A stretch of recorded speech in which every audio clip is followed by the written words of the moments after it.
This is the torch bearers podcast. నాతో పాటు ఉన్నారు జీవి రెడ్డి గారు. పవర్ వచ్చిన తర్వాత చేతికి వచ్చిన దాన్ని వదిలేసుకొని వచ్చేయడం ఇబ్బందికరంగా అనిపించలేదా? కొంతమంది ఐఏఎస్లు చేసిన ఇబ్బందితోటి నో చెప్పడానికి ఈ సీట్లో కూర్చున్నారనేది ఈరోజు అన్ని సంస్థల్లో కూడా దాదాపు ఇలాంటి పరిస్థితులే ఉన్నాయి. 5 ఏళ్ల పాటు ఇంత కష్టపడిన వాళ్ళు 1 సంవత్సరం పాటు ఓర్పు సహనంతో ఉండలేకపోయారా? మేము ఉన్నదే నో చెప్పడం కోసం అంటే ఇంకా సంవత్సరం ఉంటుంది, 2 సంవత్సరాలు ఉంటుంది, 5 సంవత్సరాలు ఏంటి అంటాను. సో సార్, మీరు సిస్టమ్ బయట ఉన్నప్పుడు సిస్టమ్ లోపల ఇంత దారుణాలు జరుగుతాయని మీరు గమనించలేదా? తెలుసు, కానీ ఇంత దారుణంగా ఉంటుంది అన్నది వ్యవస్థలోకి వెళ్ళి కూర్చొని కలిసి పనిచేయడం మొదలుపెట్టిన తర్వాత తెలిసింది.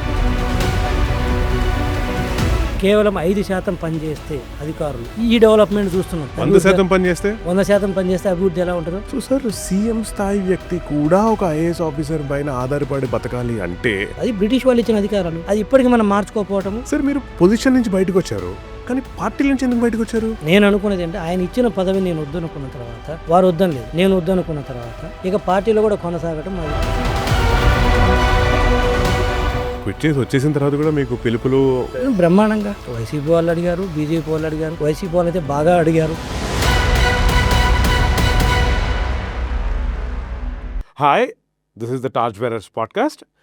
నాతో పాటు ఉన్నారు జీవి రెడ్డి గారు. సార్, ఫస్ట్లీ నేనే కాదు, నాలాంటి వాళ్ళు చాలామందికి మీరు పరిచయస్తులు.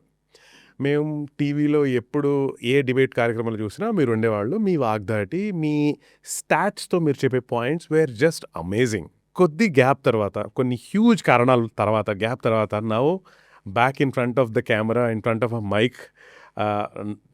మీకు ఎలా ఉంది చెప్పండి? గుడ్ ఈవినింగ్ హేమంత్ గారు. 2025 ఫిబ్రవరి 24న రిజైన్ చేసిన తర్వాత మీడియా ముందుకు రావటం మళ్ళీ ఇప్పుడే అనమాట, ఆన్ స్క్రీన్ రావటము నిజంగా గుడ్. అది కాకపోతే ఎక్స్పెక్ట్ చేయలేదు నేను కూడా. అంటే ఇంకా కొంత ఎక్కువ గ్యాప్ తీసుకుందాం అనుకున్నాను, వేరు కారణాలతోటి, న్యూ ఆఫీస్ సెటప్ అంతా. బట్ మీరు నాకు కలవటము, డిస్కస్ చేయడంతో ఈరోజు రావడం జరిగింది దీని ముందుకు. But very happy again. మళ్ళీ నాకు స్క్రీన్ ప్రెజెన్స్ అనుకోండి, పాత జ్ఞాపకాలు మళ్ళీ ఒకసారి కలెక్ట్ చేసుకోవడం కావచ్చు, whatever it may be, to reach them. అంటే అఫ్కోర్స్ నేను టీడీపీ నుంచి బయటకు వచ్చినా కూడా I'm very associate with TDP cadre. Sir, నేను అక్కడి నుంచి స్టార్ట్ చేస్తాను సార్. మీరు ఏపీ స్టేట్ ఫైబర్ నెట్కి హెడ్గా ఉన్న తర్వాత మీరు అక్కడ కొన్ని ఇబ్బందులు ఏదో చూసి ఆ తర్వాత మీరు ఒక హార్డ్ డెసిషన్ తీసుకున్నారు. ఐ స్టిల్ రిమెంబర్ సోషల్ మీడియాలో అసలు ఎంతమంది నో అంటున్నా మీరు డెసిషన్ తీసుకున్నారు, వచ్చేసారు, బాగానే ఉంది. పర్సనలీ మీకు మాత్రం if you can pin point and say నిజంగా వాట్ బ్రోక్ యువర్ హార్ట్? అంటే ఒకటి హేమంత్ గారు, నేను సార్ గారు అనకండి, మన ఇద్దరు హేమంత్. సో గవర్నమెంట్ వచ్చిన తర్వాత మా సార్ నాకు ఫైబర్ నెట్ చైర్మన్గా ఇవ్వడం జరిగింది. వెళ్ళాను, హ్యూజ్ స్కోప్ కనిపించింది చేయడానికి. ఫైబర్ నెట్ అనేది ఏంటంటే ప్రభుత్వానికి, అంటే పార్టీకి, ప్రజలకు కూడా కనెక్ట్ చేయగలిగినటువంటి సంస్థ అది. మిగతా సంస్థలు, కార్పొరేషన్స్ డిఫరెంట్, కానీ గవర్నమెంట్లో ఈ సంస్థ డిఫరెంట్.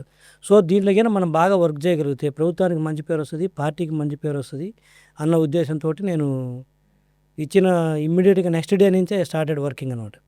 సో ఈ ప్రాసెస్లో కొంత కాదు, చాలా హర్డిల్స్ అనేది ఏంటంటే బ్యూరోక్రసీ నుంచి. నాకు డైరెక్ట్గా ఆ రోజు చెప్పాను, ఈరోజు చెప్తున్నాను. బ్యూరోక్రసీ నుంచి నేను వ్యవస్థ మీద కమెంట్ చేయను, కానీ ఐఏఎస్ల మీద కొంతమంది ఐఏఎస్లు చేసిన ఇబ్బందితోటి. సో మనము ఎలా అనిపించిందంటే, వీళ్ళు ఐఏఎస్లు అందరు కాదు, నేను చెప్తున్నాను స్పెసిఫిక్గా, కొంతమంది నో చెప్పడానికి ఈ సీట్లో కూర్చున్నారనేంత పరిస్థితి వచ్చింది నాకు. ఒక ప్రపోజల్ తీసుకేసి ఎస్ చెప్పాలి, లేకపోతే డిస్కస్ చేయాలి, కానీ నో చెప్పడం కోసమే ఇక్కడ కూర్చున్నారా అన్నంత భావన కలిగింది నాకు. ఇక ప్రతిదానికి నో చెప్తే మనం ఉండి చేసేది ఏముంది అనేది నాకు కంక్లూజన్కి వచ్చాను. ఎస్ చెప్పినా పర్లేదు, లేదా డిబేట్ చేసి డిస్కస్ చేసి దాన్ని ఒక లాజికల్ కంక్లూజన్ తీసుకొస్తే బాగుంటుంది. అలా కాకుండా నో చెప్పడం కోసం మేము ఉన్నామన్న భావన నాకు కలిగించట్లేకి ఇక 1 minute కూడా కంటిన్యూ అవటం వృధా, నా సమయం వృధా అవుతుంది. నేను ఈడ ఉండి వాళ్ళతో ఫైట్ చేస్తూ కూర్చుంటే అది మా సార్కు, శ్రీ నారా చంద్రబాబు నాయుడు గారికి కూడా ట్రబుల్ ఇచ్చిన వ్యక్తిని అవుతారని చెప్పేసి నేను ఆ నిర్ణయం తీసుకోవడం జరిగింది. జీవి రెడ్డి గారు, అసలు మీరు 2019 నుంచి 2024 వరకు మీరు ప్రతి క్షణం పనిచేసిందే పవర్ మళ్ళీ టీడీపీ పార్టీకి తీసుకురావడానికి. మీరు పొద్దున రాత్రి మిగతా అన్ని పక్కన పెట్టి మీరు నిజంగా సాలిడ్గా పనిచేశారు. ఓకే, కానీ పవర్ వచ్చిన తర్వాత చేతికి వచ్చిన దాన్ని వదిలేసుకొని వచ్చేయడం ఇబ్బందికరంగా అనిపించలేదా? నో. ఇప్పుడు ఒకటి ఇబ్బంది అంటే ఎవరైనా సరే అన్డౌటెడ్లీ హేమంత్ ఏమంటారంటే పవర్ కోసం కాదని చెప్తే అది అబద్ధమవుతుంది. బట్ ఇక్కడ వచ్చేసలే కదండి ఆ రోజు రాష్ట్రం ఉన్న పరిస్థితిలో చంద్రబాబు నాయుడు గారిని వైసీపీ వాళ్ళు అవమానించిన విధానం కావచ్చు, లేకపోతే వాళ్ళు అప్పుడు తీసుకున్న కొన్ని నిర్ణయాలు కావచ్చు బాగలేదు కాబట్టి కొంత అధికారంలోకి రావడం కోసము తద్వారా మేము కూడా పదవులు తీసుకోవాలనేది కొంత ఉంటే, కొంత పార్ట్ రాష్ట్రం మీద కూడా అభిమానంతో కూడా వర్క్ చేసాను. పూర్తిగా పదవులు అధికారం అని కాదు. సో ఆ నేపథ్యంలో దాదాపు నేను 2021లో టీడీపీకి రావడం జరిగింది. అంతకుముందు కాంగ్రెస్లో ఉన్నప్పుడు కూడా నేను వైసీపీ పార్టీ అధికారం ఉంది కాబట్టి ప్రభుత్వంకి వ్యతిరేకంగా మాట్లాడగలం. సో ఈ ప్రాసెస్లో మొత్తం దాదాపు 5 సంవత్సరాలు అయితే మీరు అన్నట్టు కొన్ని వేల పేజీలు డేటా కలెక్ట్ చేశాను. మార్నింగ్, ఈవినింగ్ ప్రెస్ మీట్లు, అసలు ఆల్మోస్ట్ మిగతా ప్రపంచం ఏం లేదన్నట్టుగా పనిచేసాం. పైగా అఫీషియల్ స్పోక్స్ పర్సన్గా ఎక్కడైనా సరే మీరే వచ్చి మాట్లాడేవాళ్ళు. ఆల్మోస్ట్ మేజర్ డిబేట్స్ కావచ్చు, ప్రెస్ మీట్లు కావచ్చు వచ్చి మాట్లాడడం జరిగింది. ఓకే, అధికారంలోకి వచ్చినాం. సో కష్టపడ్డాము, అధికారంలోకి వచ్చినాం. వచ్చిన తర్వాత చెప్పే కదా, వచ్చిన తర్వాత అర్థమైంది ఏంటంటే వచ్చింది అధికారంలోకి వచ్చాము, నాకు పదవి వచ్చింది, మంచి పదవి ఇచ్చారు. బట్ ఇక్కడ ఇందాక నేను చెప్పే కదా, ఇది నా ఒక్క సంస్థలో ఉన్నదే కాదు, ఈరోజు అన్ని సంస్థల్లో కూడా దాదాపు ఇలాంటి పరిస్థితులే ఉన్నవి, ఇంక్లూడింగ్ మినిస్టర్స్ ఈ ప్రాబ్లం ఫేస్ చేస్తున్నారు. అంటే నాకు ఒకటి అర్థమైంది హేమంత్, ఏమంటే అధికారంలోకి వచ్చిన తర్వాత ఈరోజు మన రాష్ట్ర ప్రభుత్వం, అది ఆంధ్రప్రదేశ్ కావచ్చు, లేదా భారతదేశం కావచ్చు, లేదా తెలంగాణ కావచ్చు, ఈరోజు మన కళ్ళ ముందు కనపడుతున్న డెవలప్మెంట్ ఏదైతే ఉందో చూస్తున్నాం కదా, వాట్ ఎవర్ రోడ్స్ కావచ్చు, ఇదంతా కూడా ఒక 5% పనిచేస్తే వస్తున్న డెవలప్మెంట్ ఇది. నేను అధికారంలోకి వచ్చిన తర్వాత దగ్గరగా ప్రభుత్వాన్ని చూసిన తర్వాత, ప్రభుత్వంలోని వ్యక్తిగా చూసిన తర్వాత నేను చెప్తున్నది ఏంటంటే కేవలం 5% పనిచేస్తే అధికారులు ఈ డెవలప్మెంట్ చూస్తున్నాం. ఇప్పుడు ఉన్నది ఏం తక్కువ డెవలప్మెంట్ కాదు. మన భారతదేశం గతంతో పోలిస్తే చాలా ముందుకు వచ్చినాం కదా. 5% పనిచేస్తే ఈ స్థితికి వచ్చినాం. ఇదే 50% పనిచేస్తే ఊహించుకో, 100% పనిచేస్తే 100% పనిచేస్తే అభివృద్ధి ఎలా ఉంటుందో. అటువంటి హ్యూమన్ రిసోర్సు, అటువంటి మిగతా న్యాచురల్ రిసోర్స్ ఉన్న రాష్ట్రంలో, దేశంలో ఇలాంటి కొంతమంది అధికారుల వల్ల నో చెప్పడం కోసమే మేము ఈ సీట్లో కూర్చున్నాము, లేకపోతే మేము అధికారం చెలాయించడం కోసమే మేము కూర్చున్నాము, లేకపోతే రాజకీయ నాయకులు చెప్తే మేము ఎందుకు పని చేయాలి, మేము చేయాలనుకున్నప్పుడు చేస్తాం. ఇంకా చెప్పాలంటే కొంతమంది మీద మాకు అందాలనుకున్నది అందినప్పుడు మాత్రమే చేస్తాము అని నిర్ణయం తీసుకొని కూర్చుంటే 5% మాత్రమే పనులు అవుతున్నాయి. అయితే ఇదిగో ఈ మాత్రం మనం చూస్తున్నాం భారతదేశాన్ని, లేకపోతే మన రాష్ట్రాన్ని ఈ విధంగా అభివృద్ధి పథంలో ఇప్పుడు ఎంత వెళ్తుందో చూస్తున్నాం. అదే 100% జరిగితే, నేను 100% జరుగుతున్నది కష్టం అది, కానీ 50% జరిగిన అంటే ఇప్పుడున్న దానికి 10 రెట్లు పెరిగినట్టు. Just imagine. సార్ పోనీ I flip the question sir, మీరు 5 ఏళ్ళు మీరు అధికారం కోసం ఇంత తాపత్రపడి, ఇంత కష్టపడి, అంటే తప్పు జరగకూడదు, ఒప్పు జరగాలంటే మనం అధికారంలో ఉండాలి అంటూ 5 ఏళ్ల పాటు ఇంత కష్టపడిన వాళ్ళు 1 సంవత్సరం పాటు ఓర్పు సహనంతో ఉండలేకపోయారా? మీరు అన్నది కరెక్ట్. ఓర్పు సహనంతో 1 సంవత్సరం కదా, 5 ఏళ్ళు ఉండాలి. ఎందుకంటే మనం అనుకున్న రిజల్ట్స్ రావాలండి. చెప్పే కదా, కూర్చున్న వ్యక్తులు ఎవరైతే పొలిటికల్గా మాకు ఒకటి ఉంటుంది, మేము నిర్ణయం తీసుకుంటాం, దాన్ని ఇంప్లిమెంట్ చేయాల్సింది అధికారులు. కరెక్ట్. ఇందాక కూడా నేను చెప్పాను, మళ్ళీ చెప్తున్నాను, మేము ఉన్నదే నో చెప్పడం కోసం అంటే ఇంకా సంవత్సరం ఉంటే ఏంది, 2 సంవత్సరాలు ఉంటే 5 సంవత్సరాలు ఉంటే ఏంటి అంటాను నేను. ఓకే ఓకే ఇప్పుడు డిస్కషన్కి ఓపెన్ చేశారనుకోండి, మీరు అన్నట్టు ఓపిక పట్టొచ్చు. ఆ డిస్కషన్ 6 నెలలు పట్టొచ్చు, 1 ఇయర్ పట్టొచ్చు, 2 సంవత్సరాలు పట్టొచ్చు. ఏదో ఒక రోజు ఒక లాజికల్ కంక్లూజన్కి వస్తుంది, రిజల్ట్ ఎంతో కొంత వస్తుంది అనుకోవచ్చు. అసలు ఉన్నదే నో చెప్పడానికి అన్నప్పుడు ఇంకేంటి. మరి ఇలాంటిది పెద్ద ఆయన దగ్గరికి తీసుకెళ్ళినప్పుడు, అంటే సీఎం గారు ఆర్ పార్టీ అధినేత దగ్గరకు ఇంకొకరి దగ్గరికి తీసుకెళ్ళినప్పుడు, who's the decision maker, okay, అప్పుడు డెఫినెట్గా మీ వైపే సపోర్టివ్గా ఉండాలిగా, బికాస్ మీరు ఇంత కష్టపడ్డారుగా. పార్టీ పెద్దల దగ్గర తీసుకెళ్ళడం జరిగింది. ఆ రోజు ముఖ్యమంత్రి మా సారు శ్రీ నారా చంద్రబాబు నాయుడు గారి దగ్గర నోటీస్కి తీసుకెళ్ళడం జరిగింది. బట్ నేనేమంటానంటే వాళ్ళకు 100 సమస్యలు ఉంటాయి. మేము ప్రతిదీ పోయి వాళ్ళ దగ్గర పంచాయతీ పెట్టడం కూడా నాకు కరెక్ట్ కాదనిపించింది. తర్వాత తీసుకెళ్ళాను, కానీ పంచాయతీ పెట్టడం కరెక్ట్ కాదనిపించింది. రెండోది ఏంటంటే ఆనెస్ట్గా మాట్లాడాలంటే మా సారు కూడా హ్యాండిక్యాప్ అయ్యాడు ఆ విషయంలో. అంటే అధికారులు తీసుకునే నిర్ణయాల వలన, వాళ్ళు చేసే డిలే వలన, వాళ్ళు ఇందాక నేను చెప్పిన నో వలన ఇంకా ఎవరికి చెప్పుకోవాలి? ఇప్పుడు నేను అడగండి, ఇంకెవరికి చెప్పుకోవాలి? చెప్పుకున్నాను, అయిపోయింది. మీరు అన్న ఆ లాస్ట్ అప్పీల్ ఏదైతే ఉందో, ఇప్పుడు లైక్ జుడిషియరీలో సుప్రీంకోర్టు లాస్ట్ అప్పీల్ అంటారు. ఒక పార్టీలో ఒక పార్టీలో ప్రాంతీయ పార్టీలో పార్టీ అధ్యక్షుడు లేదా అధికారం ఉంది కాబట్టి ముఖ్యమంత్రి, రాష్ట్ర ముఖ్యమంత్రి. నేను రాష్ట్ర ముఖ్యమంత్రి శ్రీ నారా చంద్రబాబు నాయుడు గారి దృష్టికి తీసుకెళ్ళాను, ఇక పార్టీలో పెద్దల దృష్టికి తీసుకెళ్ళాను, అయిపోయింది. It's exhaust. సార్ పోనీ ఇలాంటివన్నీ ఆలోచించినప్పుడు the next question will be, మీకు ఒకసారి అంతర్మదనం చేసుకుంటే హౌ టు ఫిక్స్ దిస్ అన్న థాట్ వచ్చిందా? బ్రాడర్ లెవెల్లో అనుకుందాం. బ్రాడర్ లెవెల్లో ఇలాంటి ఆఫీసర్లు చాలా చోట్ల, చాలా శాఖల్లో, చాలా రాష్ట్రాల్లో మన దేశపరంగా ఉంటారు కాబట్టి అసలు దీన్ని వ్యవస్థ సెటప్లో హౌ టు ఫిక్స్ దిస్ అంటే మీకు ఏమనిపించింది? ఫిక్స్ అంటే నేను ఇప్పుడు ఐఏఎస్ వ్యవస్థ చాలా మంచి వ్యవస్థ నేను కమెంట్ చేయను. కాకపోతే దానికి ఇచ్చినటువంటి అపరిమితమైన అధికారాలు ఉన్నాయి చూసావా, అది దుర్మార్గం అంట. ఓకే, అది చాలా దుర్మార్గం. ఇప్పుడున్న సిస్టంలో ఈ వ్యవస్థ అన్డౌటెడ్లీ చాలా మంచి వ్యవస్థ. ఎప్పుడు పెట్టింది? ఇది బ్రిటిష్ వాడు పెట్టిన వ్యవస్థ ఇది. ఓకే. సో కాలక్రమేణా బ్రిటిష్ వాడు వెళ్ళిపోయారు, మన వాళ్ళు డెమోక్రసీ వచ్చేసింది, డెమోక్రసీ వచ్చింది, ప్రజల చేత ఎన్నుకోబడిన ప్రభుత్వాలు వచ్చినాయి, ప్రజల నుంచి వ్యక్తులు ముఖ్యమంత్రులు, ప్రధానమంత్రులు, ఎమ్మెల్యేలు, మంత్రులు అవుతున్నారు. అలాంటి నేపథ్యంలో కూడా ఆ రోజు బ్రిటిష్ వాళ్ళు తెచ్చిన వ్యవస్థ ఇది. ఒక అధికారాన్ని పెట్టి పరిపాలించారు. ఆ రోజు ముఖ్యమంత్రులు, మంత్రులు కాదు, మేజర్గా చెప్పాలంటే అధికారులు త్రూ ఒక 22 సంవత్సరాలు 23 సంవత్సరాల వ్యక్తిని తీసుకొచ్చి జిల్లా కలెక్టర్ని చేసి ఐఏఎస్ అని చెప్పి ఏం తెలుస్తుందని వాళ్ళకి 23-24 సంవత్సరాల వయసుల వ్యక్తులకి. ఆ రోజు వాళ్ళు తెలిసినా తెలియకపోయినా కూడా ఆడ కర్రపెత్తనం. కానీ ఈరోజు కూడా ఆ అధికారాలతోటి వీళ్ళు కర్రపెత్తనమే చేస్తున్నారు తప్పితే అవగాహనతోటి పెత్తనం చేయట్లేదంటాను. మనసు బుర్రా పెట్టి పెత్తనం చేస్తే వేరే విధంగా ఉంటుంది. ఇందాక నేను చెప్పే కదా, 5% కాదు 50% జరిగితే వేరే విధంగా ఉంటుంది.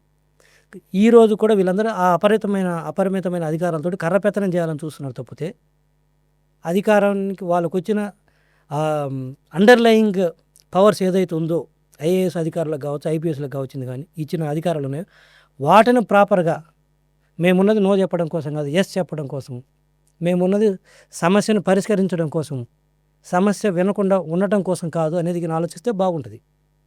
సో ఆ అపరిమితమైన అధికారాలను తగ్గించాలి. మీరు అన్న చూసావు ఫిక్స్ చేయాలంటే ఏంటండి? సో సార్, మీరు సిస్టమ్ బయట ఉన్నప్పుడు సిస్టమ్ లోపల ఇన్ని దారుణాలు జరుగుతాయని మీరు గమనించలేదా? తెలియదు, వాస్తవంగా తెలియదు. వినటమే తప్పితే దగ్గరికి వెళ్ళిన తర్వాత చూసాం. ప్రిపేర్డ్గా లేరు మీరు? ప్రిపేర్డ్గా లేము అంటే తెలుసు, కానీ ఇంత దారుణంగా ఉంటుంది అన్నది వ్యవస్థలోకి వెళ్ళి కూర్చొని కలిసి పనిచేయడం మొదలుపెట్టిన తర్వాత తెలిసింది. సో సార్, సీఎం స్థాయి వ్యక్తి కూడా ఒక ఐఏఎస్ ఆఫీసర్ పైన ఆధారపడి బతకాలి అంటే నిజంగా ఇది కొంచెం స్కేరీ సిచ్యువేషన్ కదా? స్కేరీనే. అందుకని ఆ అధికారాలు అలాంటి అధికారాలు, అది బ్రిటిష్ వాళ్ళు ఇచ్చిన అధికారాలు, అది ఇప్పటికీ మనం మార్చుకోకపోవటము. మరి మీలాంటి వాళ్ళు ఒక సెట్ ఆఫ్ రికమెండేషన్స్ లాంటిది గవర్నమెంట్కో, సుప్రీంకోర్టు ఇవి తెలియని కాదు కదా, ఇది ఓపెన్ సీక్రెట్. ముఖ్యమంత్రులుగా ఉన్న వాళ్ళకి ఎంతోమంది మన రాష్ట్రానికి ముఖ్యమంత్రులు చేశారు, ఎన్నో రాష్ట్రాలకి ఎంతోమంది ముఖ్యమంత్రులు చేస్తున్నారు. ఇవేం తెలియని అంశాల, ప్రతి అంశాలు వాళ్ళకు కూడా ఎన్నోసార్లు అడ్డంకులు ఎదురవుతున్నాయి కదా వీళ్ళతోటి. రెండోది నేనేమంటే అధికారాలు తగ్గించమని చెప్పాను, అట్లీస్ట్ బాధ్యతలు చేయాలంటాను. వాళ్ళని రెస్పాన్సిబిలిటీ చేయాలి. ఆ రెస్పాన్సిబిలిటీ కూడా చేయట్లేదు. ఒక టైం లైన్ పెట్టండి, ట్యాట్ అంటారు, టర్న్ అరౌండ్ టైం. నేను పెట్టాను వెళ్ళిన తర్వాత 5 minutes ఆ రోజు. లీస్ట్ బాధ, మాకు అధికారం ఉంది, ఆ టైం బౌండ్లో చేయకపోతే వాళ్ళని ఏ విధంగా ఫిక్స్ చేయాలో కూడా లేదు, రూల్ లేదు. ఎలా లైబుల్ చేయాలో తెలియదు కాదు, రూల్ పొజిషన్ లేదు, తెలుసు రూల్ పొజిషన్ లేదు. రూల్ పొజిషన్ ఉంటే కదా మనం ఫిక్స్ చేయగలిగేది. సార్, మన కాన్స్టిట్యూషన్లో టైమ్ అండ్ అగైన్ ఎప్పటికప్పుడు దానికి చేంజెస్ చేస్తూనే ఉంటారు కదా, మరి ఇది చాలా ఇంపార్టెంట్ కదా అన్నిటికంటే? ఇంపార్టెంటే, బట్ లేదు. అపరిమితమైన అధికారాలు, ఎటువంటి వాళ్ళ మీద అటువంటి రెస్పాన్సిబిలిటీ ఫిక్స్ అయిపోవటం. ఎంత పెద్ద తప్పు జరిగినా కూడా ఒక చిన్న ఆఫీసరు తప్పు చేస్తే, అంటే అదర్ దాన్ సివిల్ సర్వెంట్స్ తప్పు జరిగితే వాళ్ళ మీద మెమో ఇస్తారు. 100 రూపాయలు తప్పు జరిగితే 1,00,000 రూపాయలు ఖర్చు పెట్టి ఎంక్వైరీ చేపిస్తారు తన మీద. ఏది ఒక చిన్న స్థాయి అధికారి అయితే. అదే 1 కోటి రూపాయలు తప్పు చేసినా కూడా బ్యూరోక్రాట్ అంటే సివిల్ సర్వెంట్స్ 100 రూపాయలు కూడా ఖర్చు పెట్టి వాళ్ళ మీద ఎంక్వైరీ చేయరు. అసలు లేదంటారు, ఆ మెకానిజం లేదంటాను, దాదాపు లేదని చెప్పొచ్చు. సో ఆ మూమెంట్లో వాళ్ళందరూ ఒకటైపోతారంటారా? ఒకటని కాదు, ఒకటి అవడం అనేది ప్రతి వ్యవస్థలో ఉంటుంది. ఇప్పుడు ఒక కాకిని కొడితే 100 కాకులు వస్తుంది అన్నట్టు నేనేం ఐఏఎస్లు కాబట్టి వాళ్ళకి ఒక పెద్ద లాబీ అనేది రాంగ్ నోషన్. ఎక్కడైనా నాన్ గెజిటెడ్ ఆఫీసర్లు కానీ ఎక్కడైనా సరే అది కామన్. ఇప్పుడు ఒక జర్నలిస్ట్ ఉంటారు, ఒక జర్నలిస్ట్ అంటే రావట్లేదు మిగతా వాళ్ళకి ఇష్టం ఉన్నా లేకపోయినా కూడా ఒకసారి వస్తారు, ముందుకు వస్తారు. అది కాదు ఇక్కడ ఏంటంటే వాళ్లకు అధికారాలు ఇచ్చారే కానీ బాధ్యతలు ఇవ్వలేదు. అధికారాలు ఇచ్చారే కానీ వాళ్ళ మీద ఎటువంటి ఈ నన్ను ఏమంటారు ఇది నువ్వు చేయకపోతే తప్పు Liable. చేస్తే కాదు, ఇది నువ్వు చేయకపోతే నీకు ఈ శిక్ష పడుతుంది, వాళ్ళని ఒక రెస్పాన్సిబుల్గా హోల్డ్ చేయట్లేదు. హోల్డ్ చేయట్లేదు. అటువంటి రూల్ పొజిషన్ లేదు. సార్ మీరు పొజిషన్ నుంచి బయటకు వచ్చారు, కానీ పార్టీల నుంచి ఎందుకు బయటకు వచ్చారు? పార్టీ నుంచి అంటే ఒకటి, ఇప్పుడు అది పదవి నాకు 500 చైర్మన్ అనేది మా ముఖ్యమంత్రి పార్టీ అధినేత శ్రీ నారా చంద్రబాబు నాయుడు గారు ఇచ్చారు. నేను అనుకున్నది అంటే ఆయన ఇచ్చిన పదవి నేను వద్దనుకున్న తర్వాత, వారు వద్దనలేదు, నేను వద్దనుకున్న తర్వాత ఇక పార్టీలో కూడా కొనసాగటం అది ఆయన గౌరవం కాదనిపించింది. నువ్వు ఇచ్చిన, ఇప్పుడు మీరు ఒకటి ఉంటారు, మీరు నాకు ఇచ్చారు ఒక పదవి, అది మీరు ఇచ్చిందే నాకు వద్దన్న తర్వాత నేను మళ్ళీ పార్టీలో ఉండటం కూడా ఎంతవరకు కరెక్ట్? అంటే నేను ఆ రోజు ఫీల్ అయింది ఆ నిమిషానికి, అది ఆయన అగౌరవపరిచినట్టు అవుతుంది అని చెప్పేసి ఒకటి. రెండోది కూడా ఇక ఉండి ఏం చేయాలి? రాజకీయాల్లో ఉండేది ఏంటి? మనం ఈరోజు మాట్లాడి అధికారంలోకి రావాలి. వచ్చిన తర్వాత మనం ఏం చేయగలుగుతామో చూస్తే ఏమీ చేయలేమని తెలిసిపోయింది. మళ్ళీ అధిక పార్టీలో ఉండి నేనేం చేయాలి? మళ్ళీ ఇదే మాట్లాడాలి. ఇదే మాట్లాడితే ఏమంటారు? నువ్వు అధికారంలో ఉండు, ఏం మాట్లాడుతావు పోయి చెయ్యి అంటారు బయట ఉన్న ప్రజలు. అట్లానే పార్టీలో ఉండి మాట్లాడుకుని ఉండలేదు, మాట్లాడితే చెయ్యి అంటారు. చేయడానికి ఏముంది ఆడ? సో దిస్ ఈజ్ వాట్ ఆ లూప్, అది ఆ లూప్ అంతే. సో అంత జరిగేది ఒక 5% కూడా జరగట్లేదు. దీనికోసం నాలాంటి క్వాలిటీ టైం ఇంత వేస్ట్ చేసుకోవాల్సిన అవసరం లేదు. ఇంత స్కిల్ ఉన్న పర్సన్ నాకు అవసరం లేదు.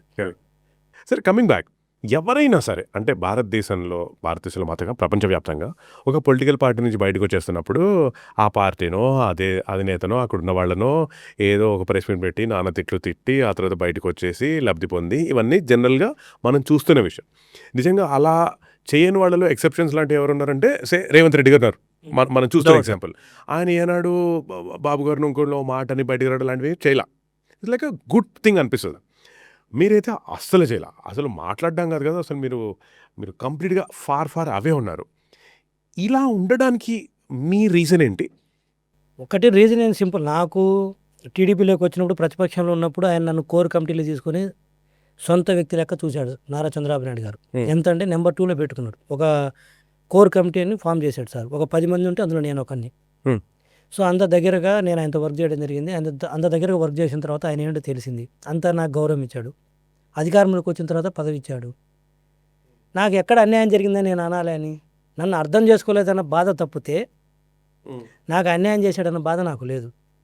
సో అర్థం చేసుకోలేడన్న బాధతో నేను ఏం అనలేను. నాకు అన్యాయం జరిగితే నేను ఏదైనా మాట్లాడవచ్చు, పార్టీ మీదను ఆయన మీదను. సో నాకు ఎక్కడ అన్యాయం జరగలేదు, నన్ను అర్థం చేసుకోలేడు. అది ఎప్పటికి కాదు, అర్థం చేసుకోలేకపోవడానికి కారణాలు కూడా ఉన్నాయి. ఆయనకు అర్థమైనా కూడా అర్థం చేసుకోలేడు. రీజన్ ఏంటంటే అధికారులు. సో వాళ్ళని కాదని కూడా కొన్ని చేయలేడు. అట్లా అని చెప్పేసి నేను ఉండి ఆయన ఇబ్బంది పెట్టలేను. సో ఆయన చేతిలో ఉండి నాకు చేయలేకపోతే నాకు అన్యాయం జరిగినట్టు నేను భావించేవాడిని. ఏదైనా ఒక మాట్లాడి నాకు మనసు వచ్చేది. ఆయన చేతులు లేని దానికి నాకు అన్యాయం చేయకపోతే నేను మాట్లాడితే అంతకంటే ఆత్మద్రోహం లేదంటాను. దట్ ఈస్ ద రీజన్ నేనేం మాట్లాడలేదు. అప్పుడు మాట్లాడలేదు, ఇప్పుడు మాట్లాడలేదు. ఆఫ్లో కూడా ఏం మాట్లాడను. అంటే ఆన్ స్క్రీన్ కాదు, ఆన్ అండ్ ఆఫ్లో ఫ్రెండ్స్ కానీ మిగతా పొలిటీషియన్స్ కానీ ఎమ్మెల్యేలు నాకు అందరూ పరిచయమే కదా. ఈ రోజున చాలామంది ఎమ్మెల్యేలు నాకు పార్టీలో కలిసి, ఈ రోజున మినిస్టర్స్ అందరూ కూడా మేము వాళ్ళు అపోజిషన్ ఉన్నప్పుడు అందరూ కలిసి పనిచేసిన వాళ్ళమే. అందరూ ఇప్పటికి కలుస్తుంటాం. ఎక్కడోసారి నేను కలుస్తుంటాను, వాళ్ళు కలుస్తుంటారు. ఎక్కడ మాట్లాడడం ఆన్ అండ్ ఆఫ్లో కూడా. సార్ మీరు క్విట్ చేసి వచ్చేసిన తర్వాత కూడా మీకు పిలుపులు ఫోన్ కాల్లో వచ్చాయి? బ్రహ్మాండంగా. ముఖ్యంగా వైసీపీ నుంచి. అంటే నేనేమంటానంటే అది వైసీపీ నుంచి వచ్చింది, బీజేపీ నుంచి వచ్చింది, తప్పు పట్టను. ఎందుకంటే కామన్ కదా, ఒక పార్టీని వద్దనుకొని మనం బయటకు వచ్చిన తర్వాత, అది కూడా మీ అంత స్కిల్ ఉన్న వ్యక్తి బయటకు వచ్చిన తర్వాత, ఒక లీడర్ అనుకోండి, లేకపోతే ఒక స్పోక్స్ పర్సన్ అనుకోండి, లేకపోతే ఒక మాజీ ఫైబర్ నెట్ చైర్మన్గా ఉన్నప్పుడు డెఫినెట్గా అడుగుతారు. అందులో భాగంగా అడగటం జరిగింది. వైసీపీ వాళ్ళు అడిగారు, బీజేపీ వాళ్ళు అడిగారు. వైసీపీ వాళ్ళు అయితే బాగా అడిగారు. అంతే కదండి అసలు. I said no. అండ్ ఇటు నుంచి మళ్ళీ టీడీపీ పార్టీ నుంచి కూడా మీకు? పార్టీ నుంచి అయితే ఇంతవరకు అయితే లేదు. ఓకే, అఫీషియల్గా లేదు. అన్అఫీషియల్గా అంటావా, అందరూ పరిచయమే కాబట్టి అడుగుతున్నారు. రాజీవి మన పార్టీనే కదా, నీకేం ఎక్కడ సార్ మీద కోపం లేదు, నీకు పార్టీ మీద కోపం లేదు, హ్యాపీగా నీ ప్లేస్ నీకు ఉంది ఎప్పుడు వచ్చినా కూడా అనేది వాళ్ళు చెప్తా ఉన్నారు. కరెక్ట్. సార్ మీరు పాలిటిక్స్ నుంచి ఇటు ఫుల్ టైం ఒక లాయర్గా, ఒక లా ఫామ్ పెట్టి లాయర్గా మారిపోయారు. ఈ షిఫ్ట్ అంటే a lawyer who's in politics and now full-time lawyer. ఇది ఒక లీథల్ కాంబినేషన్ సార్ ఇది? అంటే నేను పాలిటిక్స్‌లో ఉన్నప్పుడు ప్రాక్టీస్ ఉండేది నాకు లా ప్రాక్టీస్. అప్పుడు ఓన్లీ ఈడీ కేసులు మాత్రమే చూసేవాడిని. హ్మ్. సో, ఎందుకంటే టైం సరిపోదు కాబట్టి ఒక వర్టికల్‌లో నాకు ఎక్స్‌పర్టైజ్ ఉండేది. అది కూడా ఈడీ కేసెస్‌లో. అంటే foreign exchange management act and PMLA prevention of money laundering act ఈ రెండిటిలో ఎక్స్‌పర్టైజ్ ఉండేది. టైం తక్కువ ఉండేది కాబట్టి పాలిటిక్స్ చూసుకుంటే ఈ సబ్జెక్ట్ మాత్రం చూసేవాడిని. ఎప్పుడైతే నేను పొలిటికల్‌గా బయటకొచ్చానో నాకు చాలా టైం ఉంది. అండ్ నా మీద నాకు నమ్మకం ఉంది. నేను ఒక పెద్ద ఆర్గనైజేషన్ పెట్టి రన్ చేయగలను అని చెప్పేసి. సో, బయటకొచ్చాను. ఒక నెల గ్యాప్ తీసుకున్నాను. దెన్ ఇమ్మీడియేట్‌గా మంచిగా కొత్త ఆఫీస్ తీసుకున్నాను. ఒక 40 మంది అడ్వకేట్స్‌ని రిక్రూట్ చేసుకున్నాను. ఇప్పుడు I'm dealing with all verticals. అది సివిల్ కావచ్చు, క్రిమినల్ కావచ్చు, కంపెనీ మ్యాటర్స్ కావచ్చు, వాటెవర్. ఒక అడ్వకేట్ కింద ఏ సర్వీసెస్ ఉన్నాయో అన్నీ నేను చేస్తున్నాను ఇప్పుడు. సార్ ఇప్పుడు ఈడీ అన్నారు. ఈడీ అండ్ పీఎంఎల్ఏ అన్నారు. ఇన్‌ఫాక్ట్ ఈడీ కేసెస్ హ్యాండిల్ చేసే అతి తక్కువ మందిలో మీరొకరు కదా! సిటీలో తక్కువ అడ్వకేట్స్ ఉన్నారు. ఆ సబ్జెక్ట్‌ని డీల్ చేసేవాళ్ళు. కదా! సో, మై క్వెషన్ ఈస్ అసలు ఈడీ అన్నది అంటే కామన్ మ్యాన్ లాంగ్వేజ్‌లో మేమేంటంటే ఈడీని, సీబీఐని ఇష్టం వచ్చినట్టు వాడేస్తున్నారు. అంటూ మేము వార్తాపత్రికల్లో ఏం చదువుతామో మేము అదే జోన్‌లో ఉంటాం కదా! But please tell me this అసలు ఒక ఈడీ అనేది ఒక పలానా కంపెనీ మీదో, పలానా వ్యక్తి మీదో ఎప్పుడు ఉపయోగిస్తారు? అండ్ మీలాంటి వాళ్ళు ఎలా డిఫెండ్ చేస్తారు? సో, ఈడీ అనేదండి ఎన్ఫోర్స్‌మెంట్ డైరెక్టరేట్. ఇది one of the agency like CBI ఎలాగనో, లేక మనకు రెగ్యులర్ స్టేట్ పోలీస్ ఎలాగనో, సీఐడీ ఎలాగనో అలా అనమాట. ఇక్కడ వచ్చేసరికి మేజర్‌గా వచ్చేసరికి prevention of money laundering act అని ఒక చట్టం ఉంది. ఆ చట్టాన్ని ఇంప్లిమెంట్ చేసే ఏజెన్సీనే ఈడీ అనమాట. సో, మనీ లాండరింగ్ అనేది ప్రపంచవ్యాప్తంగా ఉంది. అది ఇట్స్ ఏ బిగ్ క్రైమ్ అంటాను. అంటే దేశ పునాదులు కదిలిపోతాయి. సరిగ్గా దానికైనా హ్యాండిల్ చేయకపోతే. అది మర్డర్ చేసేది కాదు, లేకపోతే ఇంకోటి కాదు. లాండరింగ్ నీకేంటి ఒక బ్లాక్ మనీని వైట్ చేయడం కూడా కాదు మనీ లాండరింగ్ అంటే. ఒక క్రైమ్ మనీని వైట్ చేసుకోవడం. బ్లాక్ మనీ వైట్ చేయటం వేరు. అది ఇన్కమ్ ట్యాక్స్ కింద వస్తుంది. బ్లాక్ మనీని వైట్ కింద చేసుకుంటే అది ఇన్కమ్ ట్యాక్స్ వాడు పట్టుకుంటాడు. అలా కాకుండా ఒక క్రైమ్ చేసిన మనీని వైట్ చేస్తే అది మనీ లాండరింగ్ చట్టం కింద వస్తుంది. దాన్ని ఈడీ వాళ్ళు ఇన్వెస్టిగేట్ చేస్తారు. ఉదాహరణకి what is crime money, what is black money. Black money అంటే ఏంటి? ఇన్కమ్ ట్యాక్స్ ఎగ్గొడితే బ్లాక్ మనీ. క్రైమ్ మనీ అంటే ఏంటి? నువ్వు పోయి ఒక వ్యక్తిని చంపావు, ఒక 5 కోట్ల రూపాయలు డబ్బులు తీసుకున్నావు, సుపారీ అంటారు, అది క్రైమ్ మనీ. దాన్ని తీసుకొచ్చి వాడు వైట్ చేసి సిస్టంలో చలామణి అయితే అది పెద్ద నేరం అంటాను. అదేమవుతుంది? ఒకటి వాడు మర్డరరు, అది క్రైమ్ ద్వారా వచ్చిన మనీ. వాడు దాన్ని సిస్టంలో తీసుకొస్తే ఒక మర్డరరు బయట అమౌంట్ తీసుకొచ్చి నువ్వు ఆర్గనైజేషన్ పెట్టి దాన్ని వాడు ఎలా చేస్తాడు అంటే ఇది ఒక ఎగ్జాంపుల్. ఇట్లా ఏ క్రైమ్ ద్వారా వచ్చినా కూడా మనీ దానికైనా వైట్ చేయాలని చూస్తే ఈ చట్టం అప్లికేబుల్ అవుతుంది. ఈడీ పట్టుకుంటారు. అందుకని ఈడీకి అంత పవర్స్ ఇచ్చారు. మహా అయితే ట్యాక్స్ ఎగ్గొడితే బ్లాక్ మనీ అవుతుంది. దాంతో అంటే కంట్రీ ఎకానమీ కొంత ఇబ్బంది పడుతుంది. బట్ క్రైమ్ ద్వారా వచ్చే మనీని కన్నా ప్రివెంట్ చేయకపోతే రేపు డ్రగ్స్ అమ్ముతాడు, అర్థమైంది. అసలు కంప్లీట్‌గా లా అండ్ ఆర్డర్ కింద పని అయిపోతుంది. కింద డ్రగ్స్ అమ్ముతాడు, ఆ డబ్బు తీసుకొస్తాడు, దాన్ని లెజిటిమేట్గా వైట్ చేసుకుంటాడు. రేపు వాడు ఏం చేస్తాడు? ఇలాంటి డ్రగ్స్ పెడ్లర్స్ వీళ్ళందరూ వచ్చేసి సిస్టంలోకి వచ్చేసి ఆ డబ్బు తీసుకొని రెగ్యులర్గా బిజినెస్ చేసే వాళ్ళ పరిస్థితి ఏంటి? తట్టుకోగలరు వీళ్ళ ముందు? కరెక్ట్. మనం మెక్సికో, ఎగ్జాంపుల్ క్యూబా, కొలంబియా మనం చూస్తూనే ఉంటాం కదా. దేశాలు కుప్పకూలుతాయి. అందుకని చెప్పేసి ఆ వ్యవస్థ అంత స్ట్రాంగ్ ఉంది. బట్ అన్ఫార్చునేట్లీ దాన్ని other side of the coin ఏంటంటే అంత పవర్స్ ఉన్న వ్యవస్థని పొలిటికల్గా మిస్యూజ్ చేస్తున్నారు. బట్ ఆల్ ద టైం కాదు, బట్ జరుగుతుంది. Correct. Not all the time definitely sir. Because I'm sure ఇలాంటి ఏజెన్సీ ఒకటి స్టార్ట్ చేసినప్పుడు దాన్ని గుడ్ ఇంటెన్షన్తోనే స్టార్ట్ చేస్తారు. దాన్ని ఎలా మిస్యూజ్ చేస్తారు క్వశ్చన్. బట్ మీలాంటి వాళ్ళు అలాంటివి అంటే డిఫెండ్ చేస్తున్నప్పుడు మీరు డెఫినెట్గా తీసుకునే జాగ్రత్తలు లాంటివి ఏంటి? ఇక్కడ ఇప్పుడు జనరల్గా ఏమవుతుందంటే కొంతమంది తెలియచేస్తారు తప్పు, కొంతమంది తెలియకుండా చేస్తారు తప్పు. క్రైమ్ చేసేవాడు కరెక్ట్, తెలియక చేసినా తెలియచేసినా తప్పే కరెక్ట్. తెలియక చేసినప్పుడు మా దగ్గరికి వచ్చాడు అనుకోండి, అట్లీస్ట్ చట్టంలో ఉన్న లూప్ హోల్స్ ఉపయోగించుకొని తెలియజేసిన తప్పే బట్ బయటపడాలి. అది మా దగ్గర చెబుతాడు. బట్ చట్టం ముందు కుదరదు. కోర్టుకు పోయినప్పుడు నువ్వు తెలియచేసావా ignorance of the law is no excuse అంటాడు, పనిష్మెంట్ పడిపోతుంది. ఇది ఒక ఆస్పెక్ట్. తెలియచేస్తాడు, నువ్వు తెలియచేసావు, ఇక పోయి నువ్వు కోర్టులో సరెండర్ అయ్యి జైలుకు పోమంటే వాడు నా దగ్గరికి ఎందుకు వస్తాడు? అదే లూప్ హోల్స్ అక్కడ ఉపయోగిస్తాం. సో ఇది జరుగుతున్నది కామన్. ఇదేం ఇంకా ఇందులో ఓపెన్ సీక్రెట్. తెలియచేసినా ఒక అడ్వకేట్ దగ్గరికి, అది నా దగ్గర కావచ్చు, హేమంత్ రేపు ఫ్యూచర్లో ఒక లా చేసి ప్రాక్టీస్ పెడితే హేమంత్ కావచ్చు, ఎవరైనా చేసేది ఏంటి, మ్యాక్సిమం అవకాశం ఉంటే అక్విటల్ ఇవ్వడానికి ట్రై చేస్తారు ప్రయత్నించి, అది ఎవరైనా సరే. లేకపోతే ఇంకా నువ్వు అంటే ప్రొఫెషనల్ ఎథిక్స్ కాదంటాను. అది ఏమంటానంటే ఒక క్రిమినల్ని కాపాడటం ప్రొఫెషనల్ ఎథిక్స్ అని అనొచ్చు కొంతమంది. బట్ ఇట్స్ క్రిమినల్ కాపాడటం ప్రొఫెషనల్ ఎథిక్స్ అంటే మోరల్ కాకపోవచ్చు. బట్ తను నిన్ను అప్రోచ్ అయ్యాడు, సో మీరు చేయాల్సిన న్యాయం ఫర్ ద క్లయింట్. క్లయింట్ అంతే. అది సరే, అది కరెక్టా కాదంటే ఇట్స్ ఎ బిగ్ డిబేట్. మళ్ళీ అగైన్ నువ్వు తెలిసి కూడా ఎలా అంటే తెలిసి కూడా నేను అనేది ఇన్వెస్టిగేషన్ చేసిన తర్వాత తెలుస్తుంది, ట్రైల్ అయిన తర్వాత తెలుస్తుంది. నేను నా దగ్గరికి రాగానే నాకెలా తెలుస్తుంది? అఫ్కోర్స్ వాడు చెప్పొచ్చు. కరెక్ట్. సో ఇవన్నీ ఇంకా అది దాని లేకపోతే అది పెద్ద డిబేట్. కరెక్ట్. ఈ రోజు నేను వచ్చి దాని మీద నేను పెద్ద కమెంట్ చేయలేను ఇది కరెక్టా కాదా అంటే నేను ఎందుకు అడుగుతున్నానండి సార్, మీకు నేను ఒక నంబర్ చెప్తానండి. ఓకే, స్టాట్స్ ప్రకారంగా December 2024 కల్లా India reported 21 judges per 1 million population. అంటే ఓకే, ఇది అంటే లా కమిషన్ ఆఫ్ ఇండియా 1987 ఏం చెప్పింది, కనీసం 50 మంది ఉండాలని చెప్పింది. ఇది మరీ 21 మంది. ఓకే, ఇలాంటివి విన్నప్పుడు ఫస్ట్ ఫియర్ వస్తుంది. సెకండ్ థింగ్, అసలు ఇప్పుడు చూసుకుంటే పెండింగ్ కేసు 5 కోట్లు అంటున్నారు కదా. ఇలాంటి నంబర్స్ అవి చూసినప్పుడు అసలు మనం ఇంకా మన దగ్గరకు వచ్చిన వాళ్ళకి మనం ఎప్పటికీ న్యాయం చేయించగలుగుతాం అనే ఒక సెన్స్ ఆఫ్ ఫియర్ ఉంటుందా? మీకు పెండింగ్ కేసులు 5 కోట్ల నెంబర్ చెప్పారు, నేను ఇంకొక నెంబర్ చెప్తాను మీకు. అసలు రిజిస్టర్డ్ కాని కేసులో 10 కోట్లు ఉంటాయి. అవునా? రీజన్ ఏంటంటే ఇదిగో మీరు చెప్పారు చూసావు, ఈ నెంబరు ఇందాక చెప్పిన నెంబర్ ఆఫ్ జడ్జెస్ ఎంతమందికి ఉన్నది, ఈ నెంబర్ చూసి క్రైమ్ జరిగినా కూడా విక్టిమ్ వచ్చి కేసు పెట్టడానికి భయపడుతుండు, విక్టిమ్ వచ్చి కోర్టుకు రావడానికి భయపడుతుండు. రీజన్ ఏంటంటే వేస్ట్. ఉదాహరణకి మీరు ₹1 కోటి ఒక వ్యక్తికి ఇచ్చారు, మీరు డబ్బులు రాకపోతే మీరు ఏం చేయొచ్చు? మనీ రికవరీ సూట్ ఫైల్ చేయొచ్చు. Okay, money recovery suit file చేస్తే మీకు ఆ కోర్టు రికవర్ అవ్వడానికి ఎంత టైం పడుతుంది తెలియని పరిస్థితి ఈరోజు. కోర్టుకి వెళ్తే దానికి మళ్ళీ అతను 10 లక్షలు ఖర్చు పెట్టాలి. అడ్వకేట్కి ఫీజు అనుకో, తను తిరగడానికి కోసం అనుకో, వస్తుందో తర్వాత గ్యారంటీ లేదు. ఇతను ఇచ్చిన మాట వాస్తవం, అతను తీసుకున్న మాట వాస్తవం, ఎగ్గొట్టిన మాట వాస్తవం. బట్ అయినా కూడా ఇదిగో ఈ నెంబర్స్ వల్ల, పెండింగ్ కేసుల వల్ల కావచ్చు, లేకపోతే నెంబర్ ఆఫ్ జడ్జెస్ తక్కువ ఉండటంతో పోతే పోయింది ఆ ₹1 కోటి వదిలేస్తాడు. లేకపోతే ఒక రేప్ జరిగింది, బయటకు వచ్చి కంప్లైంట్లు పెట్టే మన దృష్టికి వస్తుంది, బయటికి రానివి,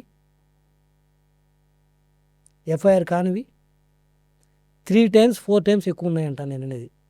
మరి ఇది రీజన్ ఏంటంటే ఇదే వ్యవస్థకు భయపడి. జ్యుడిషియరీ వ్యవస్థ అంటే ఇదే. పెండింగ్ కేసులు ఉన్నాయి, మంది ఎప్పుడు చూస్తారు, కోర్టుకి వెళ్తాం, వాళ్ళకి శిక్ష పడదు, మనము ఎక్స్పోజ్ అవ్వటం తప్పితే. ఒక అమ్మాయి రేప్ జరిగింది, ఒక అమ్మాయి మీద రేప్ జరిగింది, కంప్లైంట్ పెట్టదు. రీజన్ ఏంటంటే నాకు న్యాయం జరుగుతుందన్న నమ్మకం అమ్మాయికి 100% ఉంటే బయటకు వస్తుంది.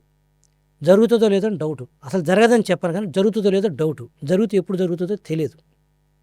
అలాంటి నేపథ్యంలో ముందుకెళ్తే జరుగుతుందో లేదో తెలియని నేపథ్యంలో ముందుకెళ్ళి, ఎప్పుడు జరుగుతుందో తెలియని నేపథ్యంలో ముందుకెళ్తే బెనిఫిట్ అవుతుందో రాదనే అనుమానంతో ముందుకెళ్ళినప్పుడు ఎక్స్పోజ్ అయిపోతుంది తను.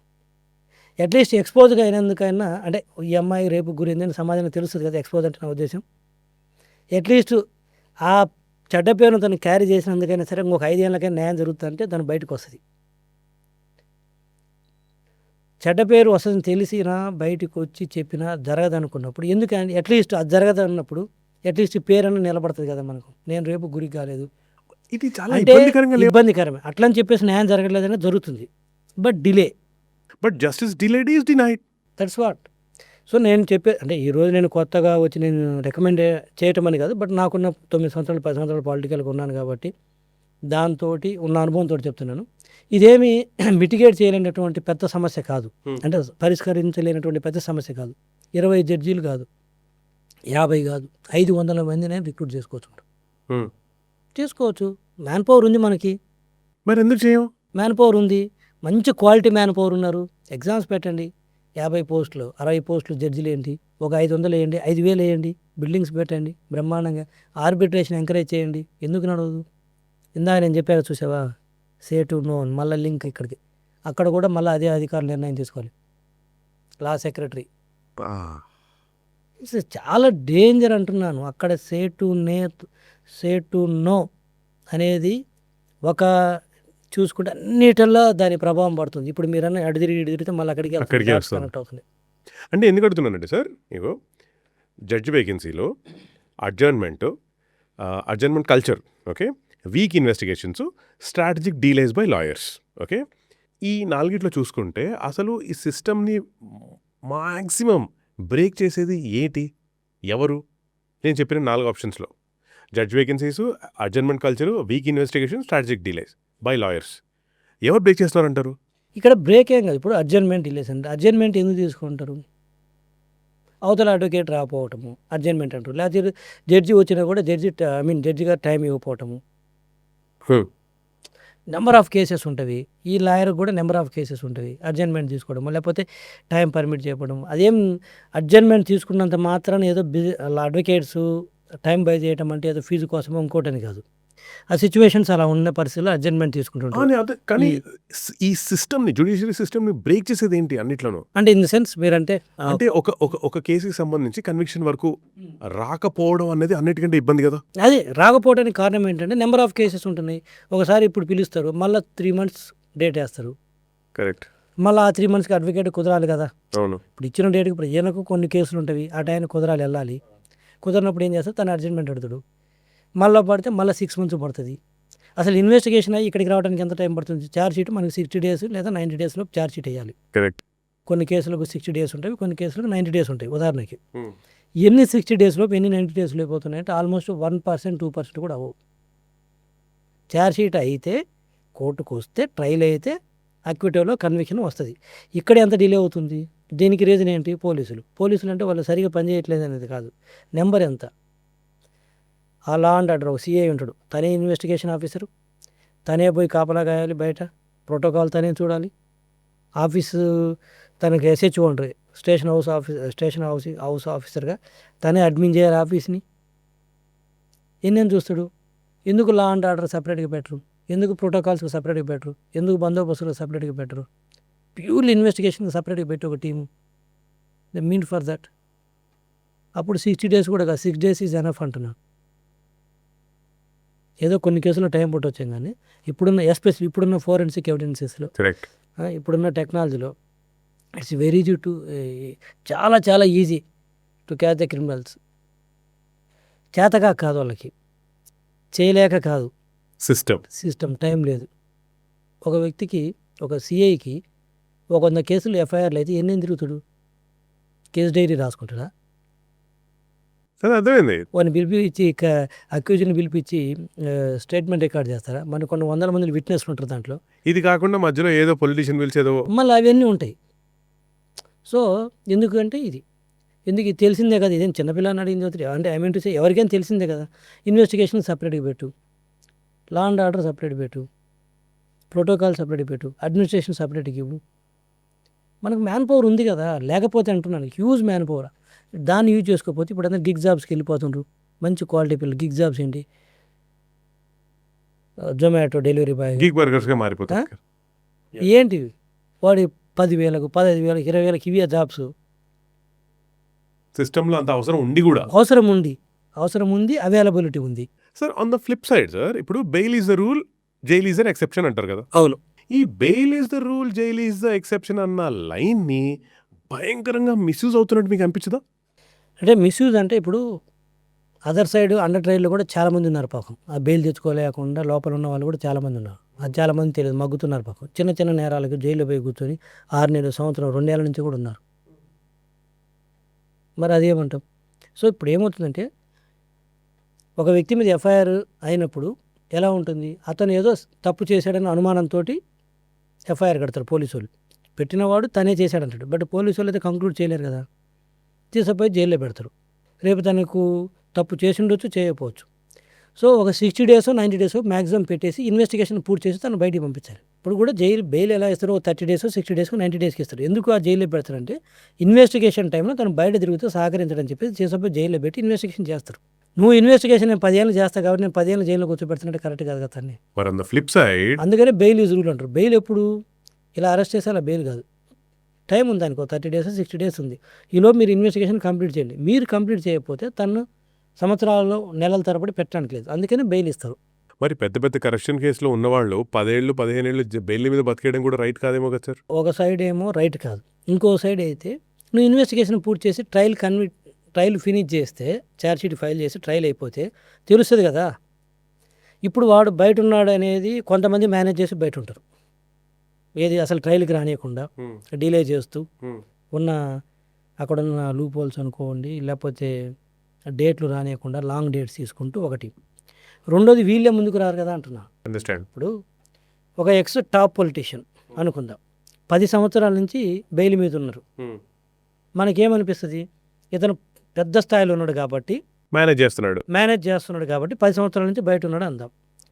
ఒక సాధారణంగా ఒక స్లమ్ముల్లో ఉండే వ్యక్తి కూడా మర్డర్ చేసి 15 ఏళ్ళ నుంచి బయట ఉన్నాడు, ఒక 90 రోజుల తర్వాత బయటకు వచ్చి, లేదా ఒక 4 నెలల తర్వాత బయటకు వచ్చి. మరి అతను ఏది మేనేజ్ చేస్తూ 15 సంవత్సరాల నుంచి బయట ఉన్నాడు? ఆ మర్డరరు చిన్న వ్యక్తి, అతను మర్డర్ చేసిన వ్యక్తి, కరెక్ట్.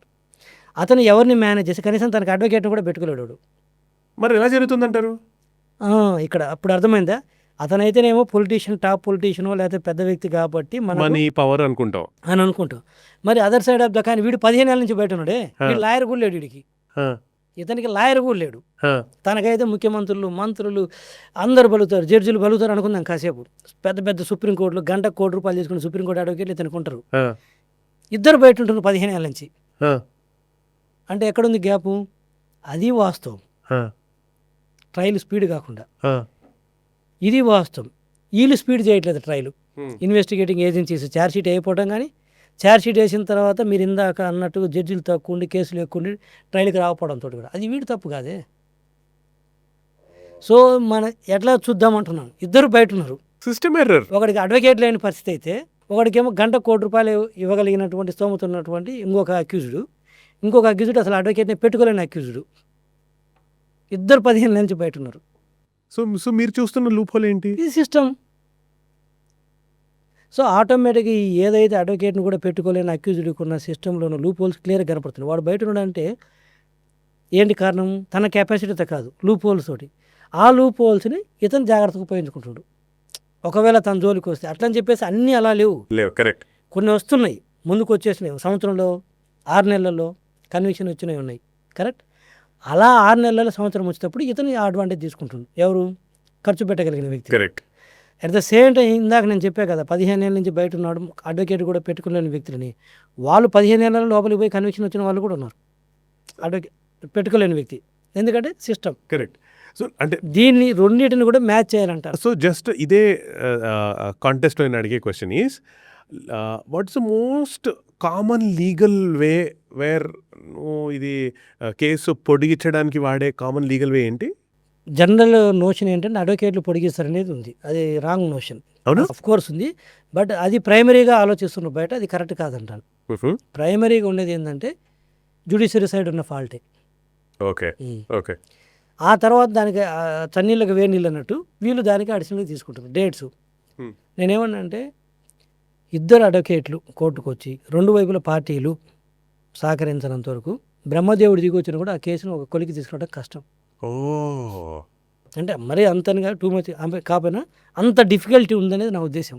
సో ఎందుకు వస్తుంది? టైం లైన్స్ లేకపోవటం. అగైన్ అది అక్కడికి వస్తున్నాం మనం ఫైనల్గా. టైం లైన్స్ అంటే నేను చిన్న ఎగ్జాంపుల్ చెప్పాను సార్. నేను మొన్న ఎయిర్పోర్ట్ నుంచి ఇంటికి వస్తున్నాను, కార్లో ఎక్కాను. ఆ డ్రైవర్తో మాట్లాడుతూ ఆయనకి ఏం చెప్పాడు, మా నాన్న పోయారండి, మా ల్యాండ్ మా బాబాయ్ కొట్టేశాడండి, అడిగితే ఇవ్వలేదండి, నాకు కోపం వచ్చిందండి, గొడ్డలతో నరికేశానండి, జైల్లో పెట్టారండి, 3 నెలల తర్వాత బయటకు వచ్చానండి, కేసు రానికుండా లాయర్కి డబ్బులు ఇచ్చి 5 ఏళ్ళుగా మేనేజ్ చేస్తున్నానండి అన్నాడు. ఓకే, ఆడి మాట అనగానే నాకు గుండెట్లో టామన్. సో నేను ట్రావెల్ చేస్తున్నా, నా డ్రైవర్ మర్డర్, నాకు ఎలా ఉంటుంది? సో ఒక డ్రైవర్ కూడా 5 ఏళ్ళుగా కేసు రానికుండా మేనేజ్ చేయగలుగుతాడు మన జ్యుడిషియరీలో. ఇది చాలా చాలా హార్డ్ థింగ్ టు డైజెస్ట్ కదా. ఇప్పుడు దాంతో మీరు ఇంకొక సైడ్ ఏంటి, తన హ్యాబిచువల్ అఫెండర్స్ అంటుంటాం మనం, విన్నారా మీరు? హ్యాబిచువల్ అఫెండర్స్ అని. హ్యాబిచువల్ అఫెండర్ ఎందుకు అవుతాడంటే వాడికి క్రైమ్ మెంటాలిటీ ఉండి కాదు, నాకేం కాదన్న భయంతో, నాకేం కాదన్న ధైర్యంతో ఎక్కువ హ్యాబిచువల్ అఫెండర్స్ అవుతారు. మరి దీన్ని ఫిక్స్ చేయాలి కదా. అదే టైం లైన్స్ అంటున్నాను. ఇప్పుడు ఇందాక మీరు భయపడరు, ఎందుకు భయపడరు? వాడు 5 ఏళ్ళు బయట ఉన్నందుకు కాదు, మీకు తెలియకుండా అండర్లైన్ మీరు ఎందుకు భయపడుతుందంటే ఈడు మళ్ళీ ఇంకోటి ఏం చేసేస్తాడు, ఏదైనా గట్టిగా మాట్లాడితే, ఎందుకంటే మళ్ళీ బయట ఉంటాడు వాడు, దానికి తెలియకుండా భయపడతాడు. సో హ్యాబిచువల్ అఫెండర్స్ ఎవరు అవుతారంటే నాట్ బికాస్ ఆఫ్ వాడు నేచర్, వాడు బుద్ధి వలన కాదు. ఇదిగో ఒకడు చూసి వచ్చాడు, మర్డర్ చేసి వచ్చాడు, బయట ఉన్నాడు, రెండో మర్డర్ చేసి వచ్చాడు, బయట ఉన్నాడు, ఒక దొంగతనం చేసి వచ్చాడు, బయట ఉన్నాడు, రెండోది చేశాడు. ఓహో, వాడికి అర్థమవుతుంది, లా తెలియకపోయినా కూడా అర్థమైపోతుంది, స్లోగా అర్థమైపోతుంది. ఇది టైం పడుతుంది. ఇంకా మీకు చెప్పాలి, ఎకనామిక్ అఫెన్సెస్లో అంటే వైట్ కాలర్ అఫెన్సెస్లో మ్యాక్సిమం పనిష్మెంట్ 7 years. అదే మొన్న చూసాం కదా సత్యం స్కామ్, మన నెట్ఫ్లిక్స్లో బ్యాడ్ బాయ్ బిలియనర్స్ క్లియర్గా వచ్చింది. అది 7 years. ఈవెన్ మనీ లాండరింగ్ అన్నా కూడా which is highest I can say it's a draconian law. Still requirement ఉన్నా కూడా కంట్రీకి I can say it's a draconian law. That is the money laundering act. అంత so called draconian లా అనేది దాని కింద కూడా పడే punishment 7 years. If it's drugs అయితే 10 years పడుతుంది. అదర్ దాన్ డ్రగ్స్ అయితే ఏ క్రైమ్ చేసినా కూడా దాని కింద పడే పనిష్మెంట్ 7 years. 5,000 కోట్లు చేయి 7 years, 50,000 కోట్లు చేయి 7 years, 500 కోట్లు చేయి 7 years. నువ్వు కరెక్ట్గా స్ట్రక్చరింగ్ చేసుకుంటే ఒక వ్యవస్థ, ఒక బ్యాంక్, ఒక ఆర్గనైజేషన్ పెట్టి, ఒక సంస్థను పెట్టి, ఒక లిస్టెడ్ కంపెనీ అనుకోండి, లేకపోతే closely held public limited company పెట్టి తూ అని ఊసినా పర్లేదు, 2-3 సార్లు పోలీసు వాళ్ళు పిలిచి స్టేషన్లో కూర్చోబెట్టినా పర్లేదు అనుకుంటే 1,000 కోట్లు ఈజీగా రైజ్ చేయగలం. అంటే చెప్తున్నా కదా, పక్కింటోళ్ళు తెలిసిన వాళ్ళు తూ అంటారు, ఇది ఎదవరా అంటారు. కోర్స్ మళ్ళీ వాడి దగ్గర కొంత డబ్బులు వస్తుంటుంది, వేరే విషయం. లేకపోతే కొంత ఇన్వెస్టిగేషన్లో ఇబ్బంది ఉంటుంది. ఇది ఏనా నీకు సమస్య కాకపోతే మన కంట్రీలో 1,000 కోట్లు రైజ్ చేయడం పెద్ద కష్టం కాదు. స్పాన్ ఆఫ్ ఒక 10 yearsలో అనుకో ప్రూవ్ అవుతుంది. ఏమవుతుంది 7 years. సో ఇలా ఉన్నప్పుడు ఏమవుతుంది అంటే ఇదిగో. సో మీలాంటి వాళ్ళు రికమెండ్ చేసేది ఏంటి? ఇప్పుడు అవుట్ ఆఫ్ కోర్ట్ సెటిల్మెంట్ చేసుకోమంటూ అసలు మ్యాక్సిమం మీరు రికమెండ్ చేస్తారా? లేకపోతే will you say let's go for the hearing? No, out of court mediation is always good opportunity. Good అంటాను నేను. Mediation is the best method. ఇప్పుడు బట్ మీడియేషను, కాంపౌండబుల్, రెండోది arbitration అంటే డిఫరెంట్ ఉండే. బట్ ఏ అఫెన్స్ మర్డర్ చేసాడు మీడియేషనా, rape చేసాడు mediation correct కాదు కదా. ఆర్బిట్రేషన్ కరెక్ట్ కాదు కదా. కాంపౌండింగ్ అరెస్ట్ కరెక్ట్ కాదు కదా. ఇందా నేను చెప్పే ఒక ఎగ్జాంపుల్, ₹1 కోటి మీ దగ్గర తీసుకుంటాను, ఇవ్వలేదు, కోర్టుకి వెళ్తే తను తిరగాలి, మీరు తిరగాలి. మీడియేషన్ సరే ఇవ్వలేకపోవడానికి కారణం ఏదో ఉంటుంది, అంతకాదు ఎంతో కొంత తీసుకో, టు దట్ ఎక్స్టెంట్ కోర్టు మీద బడ్డ తగ్గుతుంది కదా. ఆ కేసు పోతే చెక్ బౌన్స్లు ఉంటాయి. మ్యాట్రిమోనియల్ కేసులు ఏంటి అసలు దుర్మార్గం. వాళ్ళిద్దరు వైఫ్ అండ్ హస్బెండ్ వద్దనుకుంటే కోర్టుల చుట్టూ 4-5 ఏళ్ళు తిరగడం ఏంటి? అవును సార్, యాక్చువల్గా నేను ఐ హ్యాడ్ వన్ క్వశ్చన్. నాకు తెలిసిన ఒక అమ్మాయి హస్బెండ్ వాళ్ళు విడిపోదని డిసైడ్ అయ్యారు. అసలు డివోర్స్ అని వాళ్ళిద్దరు డిసైడ్ అయిన తర్వాత కోర్టులో అప్లికేషన్ పెట్టిన తర్వాత అసలు యాలిమోనీ ఆడవాళ్ళందరూ యాలిమోనీ తీసుకుంటారంటూ బయట సోషల్ మీడియా మాట్లాడుతుంటారు. యాలిమోనీ తర్వాత అసలు హియరింగ్కి కూడా రానివ్వట్లేదు అబ్బాయి. ఇప్పుడు మ్యూచువల్ అయితే ఓకే త్వరగా ఇచ్చేస్తుంది. ఇంతకుముందు కొంచెం డిలే పట్టేది. ఇప్పుడు సుప్రీంకోర్టు కొన్ని మార్గదర్శకాలు ఇచ్చిన ఇద్దరు ఓకే అనుకుంటే, ఇద్దరు ఓకే అంటే ఏమంటే 1 నెలలో ఇచ్చేయమంటున్నారు. నేనేమంటున్నానంటే ఇద్దరు ఓకే అంటే 1 నెలలో ఇమ్మంటున్నారు. ఒకళ్ళు వద్దు ఒకళ్ళు కావాలంటే ఎన్ని సంవత్సరాలు పడుతుందో తెలియదు బయటికి రావడానికి కేసు. సింపుల్. అది ఒకళ్ళు వద్దు ఒకళ్ళు కాదనుకున్నప్పుడు కూడా అది కలవరు కదా అంటున్నాను. ఒకళ్ళు వద్దని క్లియర్గా డిసైడ్ అయినప్పుడు ఇంకొకళ్ళు కావాలనుకుంటే వీళ్ళు ఏం చేస్తారు సంవత్సరాలు పెట్టి? ఈవిడ మ్యారేజ్లు అవ్వటమే ఇప్పుడు 28-30 సంవత్సరాలకు అవుతుంది అనుకో. ఒక 3 ఏళ్ళ తర్వాత ఇడిపోతారు 33 ఏళ్ళకి. అక్కడి నుంచి ఒక 5-6 ఏళ్ళు కోర్టులు చుట్టూ తిప్పుతారు. 38 వస్తుంది ఏజీ. పెళ్ళికి పనికిరారు మళ్ళీ. అంటే పనికిరారంటే ఏం చేస్తారు? 38లో పిల్లలకి అంటారా? ఆ ఏజ్లో మళ్ళీ పెళ్లి చేసుకుంటారా? అది కోర్టులో తెలుసు కదా. వాడిని అన్ని సంవత్సరాలు తిప్పితే అట్లీస్ట్ వాడికి 2 ఏళ్ళ ఇష్యూ సార్ట్అవుట్ చేస్తే 34-35 సంవత్సరాలు మళ్ళీ పెళ్లి చేసుకుంటాడు. అట్లీస్ట్ ఈ will start is new life. పిల్లలకి అంటారు. నువ్వు 5-6 ఏళ్ళు కోర్టుల చుట్టూ తిప్పి ఒకడు వద్దు అంటున్నా కూడా ఆ అమ్మాయి కావాలంటుంది, ఉంటానంటే అబ్బాయి వద్దు అంటుండు, లేదా అబ్బాయి కావాలంటుంది అమ్మాయి వద్దు అంటుంది. అంటే ఒక సైడ్ వద్దన్న తర్వాత ఇంకా మళ్ళీ ఏంటి అనేది నా ఉద్దేశం. ఇలాంటి వాళ్ళకి మీరు ఇచ్చే అడ్వైస్ ఏంటి సార్? నేనేమన్నంటే ఇప్పుడు వద్దు అనుకో, ఇప్పుడు ఎందుకు జరుగుతుందంటే ఇంత పీరియడ్ రీజన్ ఏంటంటే ఒకళ్ళు వద్దు ఒకళ్ళు కావాలంటానికి కారణం ఏంటంటే ఇక్కడ ఒకళ్ళు వద్దు కావాలన్నప్పుడు నా ఉద్దేశము విడిపోమని చెప్పడం కాదు. అంత క్లియర్గా ఉన్నప్పుడు టైం వేస్ట్ అవుతుంది అనేది క్లియర్గా నేను గమనించిన. ఎక్కడో కొన్ని కేసులు తప్పితే కలిసేది. ఒకవేళ కలవాలనుకున్న వాళ్ళు జ్యుడిషియరీగా సపరేషన్ అయిన తర్వాత కూడా కలుస్తున్నారు. మళ్ళీ ఒకవేళ లీగల్ సపరేషన్ వచ్చినా కూడా కలుస్తున్నారు. దీనివల్ల ఏమవుతుందంటే 4-5 ఏళ్ళు కోర్టులు తిరగటం వల్ల ఇందా నేను చెప్పేది ఏజ్ బ్రాకెట్ కావచ్చు మిగతా ఇష్యూస్ డిలే అవుతున్నాయి. నువ్వు యూ గో ఫర్ మీడియేషన్ అంటాను. రైట్. పాతకాలం పద్ధతిలో అదే అడ్వకేట్ల దగ్గర కూర్చోండి. ఓకే, అదే అడ్వకేట్ల దగ్గర కూర్చొని మీరు అనే అలీమోని ఏదో కోర్టుగా కాకుండా ఇక్కడ కూర్చొని తీసుకోండి. పోనీ కలవాలంటున్నారు ఒకళ్ళు, వద్దని ఒకళ్ళు ఉంటారు. కలవాలనే వాళ్ళు దేనికి? మేజర్ కేసుల్లో ఒక 40% అయితే లేదు నాకు కలవాలి, మా హస్బెండ్తో ఉండాలి, లేదా నా భార్యతో ఉండాలనే వాళ్ళు ఉన్నారు. 60% కేసులు ఏంటంటే మానిటరీ టర్మ్స్ మీద డిలే అవుతున్నాయి. నాకు ఇంత ఇస్తే వదులుతా, లేకపోతే నేను కలిసి ఉంటా. అంటే ద అల్టిమేట్ ఏమేంటి వెళ్ళిపోవాలి డబ్బులు వస్తే. వాళ్ళని కూడా మనం ఏం తప్పట్లేదు, వాళ్ళ అవసరాలు అలా ఉంటాయి. మరి విడిపోయిన తర్వాత ఒక అమ్మాయి బతకాలి, పిల్లలు ఉంటారు, లేదు తనకు సర్వైవల్ కావాలి, అది కోర్టు సెటిల్ చేయాలి. ఆ సెటిల్ చేయకపోవడం వల్ల కూడా డిలే అవుతుంది. సో ఇక్కడ ఏంటంటే, అంటే ఇది ఒక ఎగ్జాంపుల్, అర్థమైంది. It's all about time lines లేకపోతే. రైట్. ఎస్పెషల్లీ ఇట్లాంటి మ్యారేజ్ వ్యవస్థలో కోర్టుల చుట్టూ తిరిగి ఇంత టైము, కోర్టుల సమయం వృధా అవుతుంది, వీళ్ళ సమయం వృధా అవుతుంది.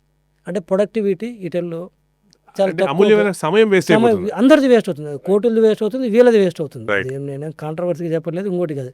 అది ఈజీగా అమికబుల్గా మీరు అన్నట్టు ఊళ్ళల్లో పెద్ద మనుషులతో కూర్చొని సెటిల్ చేసుకోవచ్చు, లేదా ఇద్దరు అడ్వకేట్స్ని పెట్టుంటారు, వాళ్ళ దగ్గర కూర్చొని కరెక్ట్. కావాల్సింది అడిగి తీసుకోవచ్చు. వద్దనుకున్నారు కాబట్టి ఎవరైనా అసలు కలిసి ఉండమని చెబుతారు, వద్దనుకున్నారు కాబట్టి ఇష్యూ. కరెక్ట్. కరెక్ట్. కలిసి ఉండాలంటే ఇష్యూ ఏముంది ఇంకా. సార్, మీరు పొలిటికల్ బ్యాక్గ్రౌండ్ ఉండి ఇప్పుడు లా ప్రాక్టీస్ చేస్తున్న వల్ల మిగతా వాళ్ళతో కంపారిజన్ మీకు ఏమైనా యాడెడ్ అడ్వాంటేజ్ లాంటిది ఉంటుందండి? అటెడ్ అడ్వాంటేజ్ అంటే ఇదిగో ఇందాక చెప్పే కదా, మీడియేషన్ దాంట్లో కొంత యూజ్ అవుతుంది. ఓకే. జీవీ రెడ్డి కొంత అనుభవం ఉంది, తెలిసిన వ్యక్తి. మీడియేషన్కి పోతే సొల్యూషన్ త్వరగా ఇస్తాడు. Other side of the coin ఏంటంటే, మీడియేషన్కి ఇందాక నేను చెప్పినంత ఈజీగా రాకపోవడానికి కారణం ఏంటంటే, మళ్ళీ ఈ అడ్వకేట్స్లో కూడా ఒక లూప్ ఉంది. ఈ మీడియేషన్ అని చెప్పేసి ఇద్దరు అడ్వకేట్లు చేతులు కలుపుతారు, ఓకే. ఈ చేతులు కలిపేసి వీళ్ళు బేరాలు పెడతారు. ఇంత అమౌంట్ కంక్లూడ్ అయిన తర్వాత మన ఇద్దరం కంక్లూడ్ చేద్దాం దీన్ని, అప్పటిదాకా తిప్పుదామంటారు. ఒకవేళ కోర్టు నుంచి బయటకు వచ్చిన ఇది ఒక ఫ్లా ఉంది. సర్లేండి, ప్రతి చోట ఉంటుంది, ప్రతి చోట హియర్ అండ్ దేర్ ఉంటుంది. బట్ నేనేమంటానంటే, to avoid all these things, అసలు టైమ్ లైన్స్ అనేది కింద పెడితే whether it is mediation or court, issue close అవుద్ది అంటాను. కరెక్ట్. కరెక్ట్. అల్టిమేట్ ఏంటంటే టైమ్ లైన్స్, రైట్. ఆ టాట్ అనేది కింద కరెక్ట్ ఫిక్స్ చేయగలిగితే, కోర్టులో పరిష్కారం కాలేదు కాబట్టి కదా మీడియేషన్కి వచ్చేది. ఆ కోర్టులో పరిష్కారం అయితే ఇది కాదు, మీడియేషన్ అరైజ్ కాదు.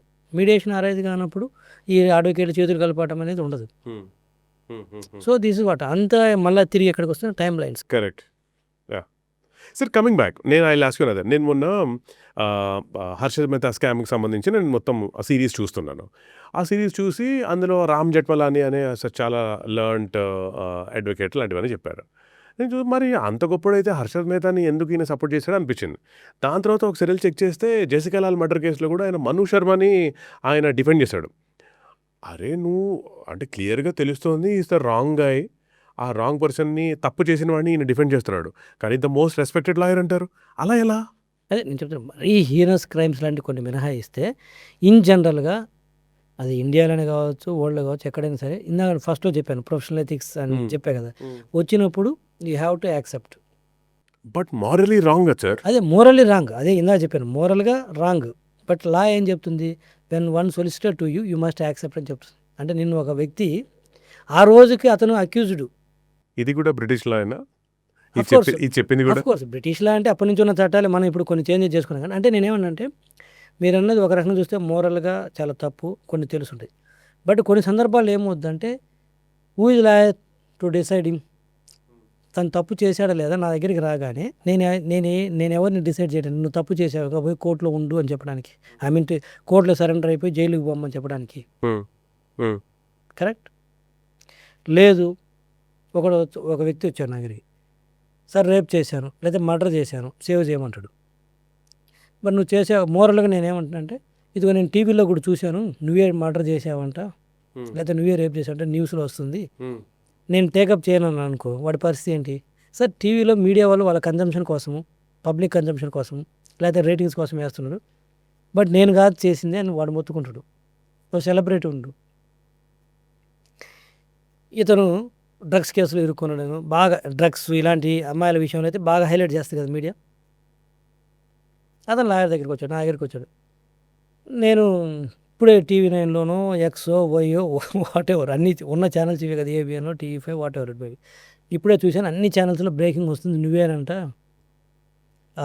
డ్రగ్స్ తీసుకున్నది, నేను నీ కేసు టేకప్ చేయలేనంటే తనేమంటాడు, నేను కాదు, వాళ్ళు మీడియాలో వేస్తున్న న్యూస్ వేరు, వాళ్ళకి అందిన సమాచారం వేరు అని అతను అంటాడు. లేదు నేను మీడియాలో చూశాను, నీ కేసు టేకప్ చేయలేదు. లేదు, జనాలు కూడా మాట్లాడుకుంటున్నారు టీ కోట్ల దగ్గర అక్కడ ఇక్కడ, నేను తీసుకొని అన్నాను, పరిస్థితి ఏంటి? ఇన్ఫ్యాక్ట్ నిజంగా చేయలేదు, వెళ్ళిపోయింది న్యూస్ అట్లా. సో ఏం చేయాలి?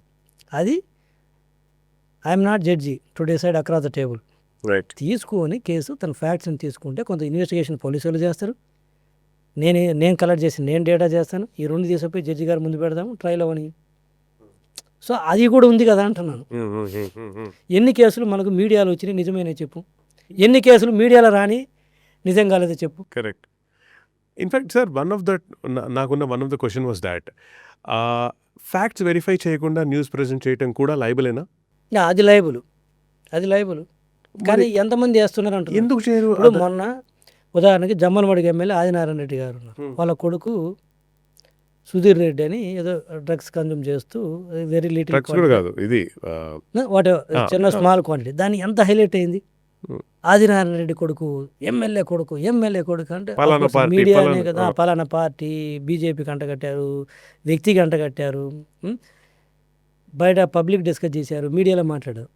అసలు అతను ఒక మేజర్ కొడుకు. అతను తీసుకుంటే ఇతనికి సంబంధం ఏంటి? కొడుకుగా అంటే తండ్రిగా బాధ్యతలు చెప్పాల్సిన అవసరం ఉంటుంది. కానీ 35 సంవత్సరాల అబ్బాయి ఒకటి ఏం తీసుకున్నాడు? ఎంత క్వాంటిటీ? ఏదో ఆయన మొన్న నేను మాట్లాడాను, నేను కూడా నాకు పరిచయం. ఏంటి సార్ అంటే ఆడు యూకేలో యూఎస్లో చదువుకొని వచ్చాడే, అక్కడ ఏదో అలవాట్లు అయినవి నాకు కూడా తెలియదు, అక్కడ ఏదో కొంత కల్చర్ ఉందంటే ఆ పాటలో కొంత కన్జ్యూమ్ చేశారు. బ్లడ్ శాంపిల్ తీసి ఎంతైనా దొరుకుతుంది, అది తీసుకుని ఇంత అడావుడు చేశారు అనేది ఆయన మొత్తుకుంటుండు. అవును సార్. సో ఇప్పుడు అతన్ని నేను కాపాడాలో వద్దా? నా క్వశ్చన్ ఈజ్ ఇలా కేసు టేకప్ చేయాలా వద్దా? సో మీరు ఏం చేస్తారు? మరి ఏం చేయాలి? మరి చెప్పండి. వదిలేస్తేమా? సో చెప్పేది ఏంటి? తను అలవాటు ఉంది, అక్కడెక్కడ అబ్రాడ్లో ఉండొచ్చు అని అలవాటు మానుకోవాలి. అఫ్కోర్స్ చేయమని ఎవరు ఎంకరేజ్ చేయరు. ఏ దేశంలో ఆ దేశం రూల్. ఎవరు ఎక్కడైనా సరే తప్పే. అలవాటు ఉంది, చేయకూడదు, చేశాడు అంటే నేను చెప్తున్నానంటే అది ఒక పెద్ద హ్యూజ్ పనిష్మెంట్ కింద ప్రొజెక్షన్ అంటున్నాను. ఆ ప్రొజెక్షన్ చూసేసి ముందే మన చేతులు ఎత్తేస్తే ఓకే, అది లాలో 6 నెలలు అసలు దానికి జైలు శిక్ష లేదు, ఇట్స్ అ కౌన్సిలింగ్. కానీ ప్రొజెక్షన్ ఓ 10 ఏళ్ళలో ఓ లైఫ్ పడేంతగా ప్రొజెక్షన్ చేశారు. మరి వీటిపైన కేసులు ఎవరు టేకప్ చేయరు సార్? మీడియా మీద పడుతున్న అడపదడప పడుతున్న డిఫమేషన్ కేసులు వేస్తుంటారు, జరుగుతున్నాయి కదా. It can't go beyond that. అక్కడ కూడా అదే టైం లైన్స్లు పడుతుంటే చూద్దాం. Sir on the flip side ఇప్పుడు మాలాంటి వాళ్ళం అగైన్ మేము రిపోర్ట్ చూసినప్పుడు వీళ్ళు గంటకు ₹1,00,00,000 తీసుకుంటారంట, గంటకి 10 లక్షలు తీసుకుంటారంట, లాంటివన్నీ. 1 ఇది ఎంతవరకు నిజం? 2 ఇది ఎంతవరకు రైట్? ఒకటి గంటకు 10,000 రూపాయల కాంచి 2 కోట్లు 3 కోట్లు తీసుకునే అడ్వకేట్లు కూడా ఉన్నారు ఓకే. మన భారతదేశంలో. ఇది వాస్తవం అంటే మీరు వాస్తవం, అందులో డౌటే లేదు. ఇప్పుడు సుప్రీంకోర్టు అడ్వకేట్లు గంటకు 1 కోటి 2 కోట్లు 3 కోట్లు తీసుకునే వాళ్ళు కూడా ఉన్నారు. గంట కూడా కాదు, ఇంకా చెప్పాలంటే అపీరెన్స్కి, అంటే ఆ రోజు ఆర్గ్యుమెంట్స్ అయినా కాకపోయినా 5 నిమిషాలు ఉన్నా 10 నిమిషాలు ఉన్నా కూడా తీసుకునే వాళ్ళు ఉన్నారు. అదేవిధంగా ఇట్స్ అబౌట్ వాళ్ళ ఫేస్ వాల్యూ, టాలెంట్ బట్టి ఛార్జ్ చేస్తారు. But other side of the coin మీరు అన్నారు కరెక్ట్. న్యాయం అంటే న్యాయం కాదని నేను చెప్తాను. అంత ఛార్జ్ చేయడం అయితే న్యాయం కాదు. ఒక న్యాయాన్ని కొనుక్కోవడం కోసం కేవలం నీకు ఫేస్ వాల్యూ ఉంది కాబట్టి అన్ని కోట్ల రూపాయలు కలెక్ట్ చేయడం కూడా కరెక్ట్ కాదు. సార్ ఇప్పుడున్న వాళ్ళలో అంటే just I'm asking out of curiosity, most expensive lawyer in India ఎవరు సార్? ఉన్నారు హరీష్ సాల్వే గారు, సిద్ధార్థ లోధరా, వీళ్ళందరూ. హరీష్ సాల్వే గారు 2 కోట్లు 3 కోట్లు తీసుకుంటాడు పర్ అపీరెన్స్కి. So you saying face value అనేది జడ్జు ముందు జ్యుడిషియరీలో కూడా వర్కౌట్ అవుతుందా? ఫేస్ వాల్యూ అనేది ఏంటంటే జడ్జి గారి ముందు మెరిట్స్ లేకపోతే ఆయనకు ఫేవర్ ఇద్దామని కాదు, లేకపోతే పలానా ఎక్స్ వచ్చాడు కాబట్టి ఎలా ఉన్నా కూడా కేసు వాళ్ళకి ఫేవర్కి ఇద్దామని కాదు. అది ఫేస్ వాల్యూ ఉన్నప్పుడు ఏంటంటే వింటారు. ద రీజన్ ఏంటంటే ఇది కూడా ఒక నోషన్తో డెవలప్ అయింది. చాలా కేసులు ఉంటాయి జడ్జి ముందు, 5 నిమిషాలు కేటాయిస్తారు. ఎవరో ముక్కు మొందేలైనా వస్తే కేసు పక్కన పెడతారు. ఎదురుగా వచ్చిన వ్యక్తి ఒక హరీష్ సాల్వే గారు, ఒక సిద్ధార్థ లోధరా గారు, సో వీళ్ళు వచ్చారు కాబట్టి కొంత అటెన్షన్ ఉంటుంది. అట్లీస్ట్ ఇంటే కేసు ఏదో ఒకటి బయటకు వస్తుంది. That is the reason main face value అనేది జ్యుడిషియరీలో. ఇప్పుడు ఎక్స్ఎల్ఏ పోయాడు అనుకోండి, అంతెందుకు టీవీలో కూడా మీరు అంతే మీడియా జస్ట్ ఆ number I mean to say ఆ ఎనాలజీ చూస్తే సినిమాలో చూసుకుని కూడా ఫేస్ వాల్యూ ఉన్న హీరో చేస్తే budgets I mean to say openings కావచ్చు, థియేటర్కి జనాలు వస్తారు. తెలిసిన మొహం, ఇష్టమైన మొహం. కరెక్ట్. అదే స్టోరీ ఏం మార్చమని, ఒక్క హీరోని మార్చమను, సేమ్ స్టోరీ ఓపెనింగ్స్ వస్తాయి, ఎందుకు చూడరు. కరెక్ట్. సేమ్ స్టోరీ హిట్ అవని. సేమ్ ఇక్కడ జ్యుడిషియరీలో కూడా ఏమవుతుంటే జడ్జీలు కూడా అది నేను అతను వచ్చాడు కాబట్టి వినాలని కాదు, ఆ ఫేస్ వాల్యూ ఫెమిలియారిటీ తోటి ఒకటి. రెండోది కూడా కేసులు ఏదో స్ట్రాంగ్ ఉండబట్టి ఇతను టేకప్ చేశాడు. ఇవన్నీ 1 or 2, 3 అండర్లయింగ్ ఇష్యూస్ ఉన్నాయి. మేజర్ అయితే ఇదే. ఇవన్నీ పక్కన పెట్టిన ఫ్యాక్ట్ అయితే ఇదే.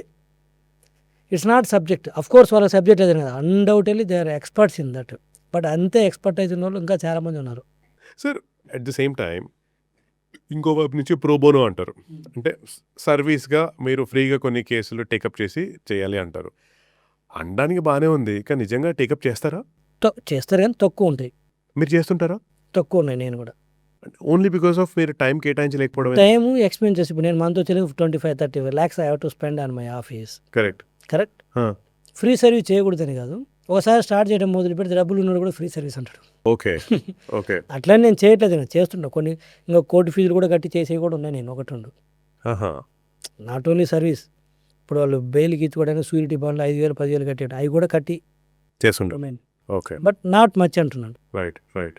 జీవిరెడ్డి గారు, కమింగ్ బ్యాక్, మీరు అసలు పాలిటిక్స్‌లో నుంచి బయటికి వచ్చేయడానికి ఏదైతే రీజన్ మిమ్మల్ని బాగా కలిచివేసిందో, మీరు యాజ్ అ లాయర్ ఇప్పుడు దాన్ని ఏదో రకంగా ఫిక్స్ చేద్దాం అనుకుంటారా? అంటే ఫర్ ఎగ్జాంపుల్, పలానా వాళ్ళు పలానా తప్పు చేశారు, నేను వాళ్ళని లీగల్‌గా ఇది నేను ఫైట్ చేస్తాను, లాంటివి ఏమైనా ఉన్నాయా ఇంటెన్షన్స్? నో, నాకు అటువంటివి ఇప్పుడు సిస్టమ్ ఏదైనా మనం చేయాలనుకున్నప్పుడు మాట్లాడాలని సిస్టమ్ ఉన్నప్పుడు చేయాలి. నేను బయటకు వచ్చాను ఇప్పుడు. ఇక బయటకు వచ్చిన తర్వాత నేను చెప్పాలనుకున్నది ఆ రోజు సీఎం గారికి చెప్పాను, మీడియా ముఖంగా కూడా చెప్పాను. ఓకే. ఉన్న సమస్యలు ఏంటి, ఎందుకు చేస్తున్నట్లు అనేది. సో అది మేము ఒక లీగల్గానో ఇంకో రకంగా చేయడానికి అవకాశం ఉన్న పరిష్కారం దొరకదు దానికి. ఎందుకంటే ఇప్పుడు అంతా డిస్కస్ చేసింది అదే కదా. సిస్టమ్ సిస్టమ్ పెద్ద సంవత్సరాల తరబడి ముందుకెళ్ళకపోతుంటే వీళ్ళ మీద తీసుకెళ్తే ముందుకు వెళ్ళనిస్తారా? అంటే మీరు చెప్తున్నా అసలు నేను నమ్మలేని నిజంలా ఉంది ఇది. సో ప్రాక్టికల్గా ఆలోచిస్తే వేస్ట్ ఆఫ్ టైం అంటాను. అంటే ఐడియల్గా ఏదో సిద్ధాంతాల పరంగా నేను ఫైట్ చేస్తాను అది ఇది అంటే వినటానికి బాగానే ఉంటుంది, కానీ ప్రాక్టికల్గా వర్కౌట్ అయ్యేది కాదు. కరెక్ట్. ఇప్పుడు నాకు చాలామంది అన్నారు బయటకు వచ్చిన తర్వాత, ఓ నువ్వు సిస్టమ్ నుండి ఫైట్ చేయాలి అన్నారు. మా సార్ కంటే ఎక్కువ ఎవడు ఫైట్ చేస్తారని చెప్పాను. ఆయన చూడండి ఫైట్ చేయందా. ఆయనే ఒక రకంగా అంటే నేను చెప్పలేను, అంటే కొంచెం ఇబ్బందికరమైనా సరే ముఖ్యమంత్రి గారి చేతులు హ్యాండ్స్ అప్ అని, బట్ చెప్పాల్సిన పరిస్థితి వస్తుంది. ఎందుకంటే తక్కువ చేయడం కోసం కదా ఆయన హ్యాండ్స్ అప్ అంటే అంటానికి. అలా ఉన్నది వ్యవస్థ, సిస్టమ్ గుడ్డిలో మెల్ల ఆయన కాబట్టి రన్ చేయగలుగుతున్నాడు అంటాను. వేరే వాళ్ళు ఉంటే మనం చూసాం కదా, ఎక్కడకు నడపలేక ఎలా పరిస్థితి ఏందో అడ్మినిస్ట్రేషన్ కావచ్చు మిగతాది. మా సారు కాబట్టి, మా సార్ అంటే ఇన్ సెన్స్ చంద్రబాబు నాయుడు గారు కాబట్టి అట్లీస్ట్ ఆ 5% 10% డెలివరీ ఇవ్వగలుగుతుండు. ఇంకొకళ్ళు అయితే ఆయన ₹1 జోబులు పెట్టుకొని నా చేత కాదని వదిలేసేవాళ్ళు. ఇది ఫ్యాక్ట్ అది. సర్లేండి, I will move on. Sir, ఇప్పుడున్న జనరేషన్లో ఓకే, ప్రతి ఒక్క ఇండివిజువల్కి ఓకే 2 ఫేసెస్లో చెప్పండి నాకు. ఒకటి ప్రతి ఇండివిజువల్కి, 2 ప్రతి స్టూడెంట్కి వాళ్ళ స్కూల్ ఆర్ కాలేజ్ సిలబస్లో లీగాలిటీ ఆర్ ఈ దేశంలో ఉన్న జ్యుడిషియరీ లీగల్ సిస్టమ్కి సంబంధించి ఖచ్చితంగా నేర్చుకోవాల్సినవి, తెలుసుకోవాల్సినవి ఏంటి? నేనేమన్నంటే 5th క్లాస్ అయిపోయి 6th క్లాస్ నుంచి లీగల్ నాలెడ్జ్ కానీ చెప్పగలిగితే చాలా క్రైమ్ రేట్ తగ్గుతుంది. ఫర్ ఎగ్జాంపుల్ ఉదాహరణకి సెక్సువల్ అఫెన్సెస్ రిలేటెడ్ కావచ్చు, మేజర్గా అవే కదా మనం చూస్తున్నాం. ఒక టీనేజ్ అయిన తర్వాత తెలుసో తెలియకుండా తర్వాత రెండోది వచ్చేసరికి మిగతా దొంగతనాలు తగ్గినాయి. ఇప్పుడు వేరే ఇంకో క్రైమ్స్ కావచ్చు, ఇవన్నీ కూడా ఏంటంటే చాలా ఈరోజు జరిగే నేరాల్లో, అది ఎకనామిక్ అఫెన్సెస్ కావచ్చు లేకపోతే ఇంకోటి కావచ్చు, అవగాహన లేక జరిగేది 60% ఉన్నాయంట నేను. ఓకే. అంటే ఇది చేస్తే అంటే అనొచ్చు ఇంత ఎడ్యుకేటెడు, ఇది అవగాహన లేకుండా చేశాడంట నేను. ఎందుకంటే is a illiterate in that area. ఇప్పుడు మీరు డాక్టరు, నేను ఇంజనీర్ అనుకోండి, మీ సబ్జెక్ట్లో నేను ఇల్లిటరేట్ని డాక్టర్గా, మీ సబ్జెక్ట్లో మీరు, నా సబ్జెక్ట్లో మీరు ఇల్లిటరేట్ అవుతారు. అందుకని చెప్పేసి నీకు ఇది కూడా తెలియదు, కడుపు నొప్పి వస్తే ఏ ట్యాబ్లెట్ వేసుకోవడం తెలియదు, నీకు ఐఐటి నుంచి నువ్వు ఎంటెక్ పాస్ అయ్యావంటే తెలియదు అంతే, ఐఎమ్ ఇల్లిటరేట్ అంతే. నువ్వు ఇంత డాక్టర్ చదివినావు, నీకు చిన్న స్క్రూ కూడా బిగించుకోవడం తెలియదా, లేకపోతే ఎలక్ట్రికల్ చిన్న నాలెడ్జ్ ఉంటాయి, ఫోన్ ఆపరేట్ చేయడం రాదా.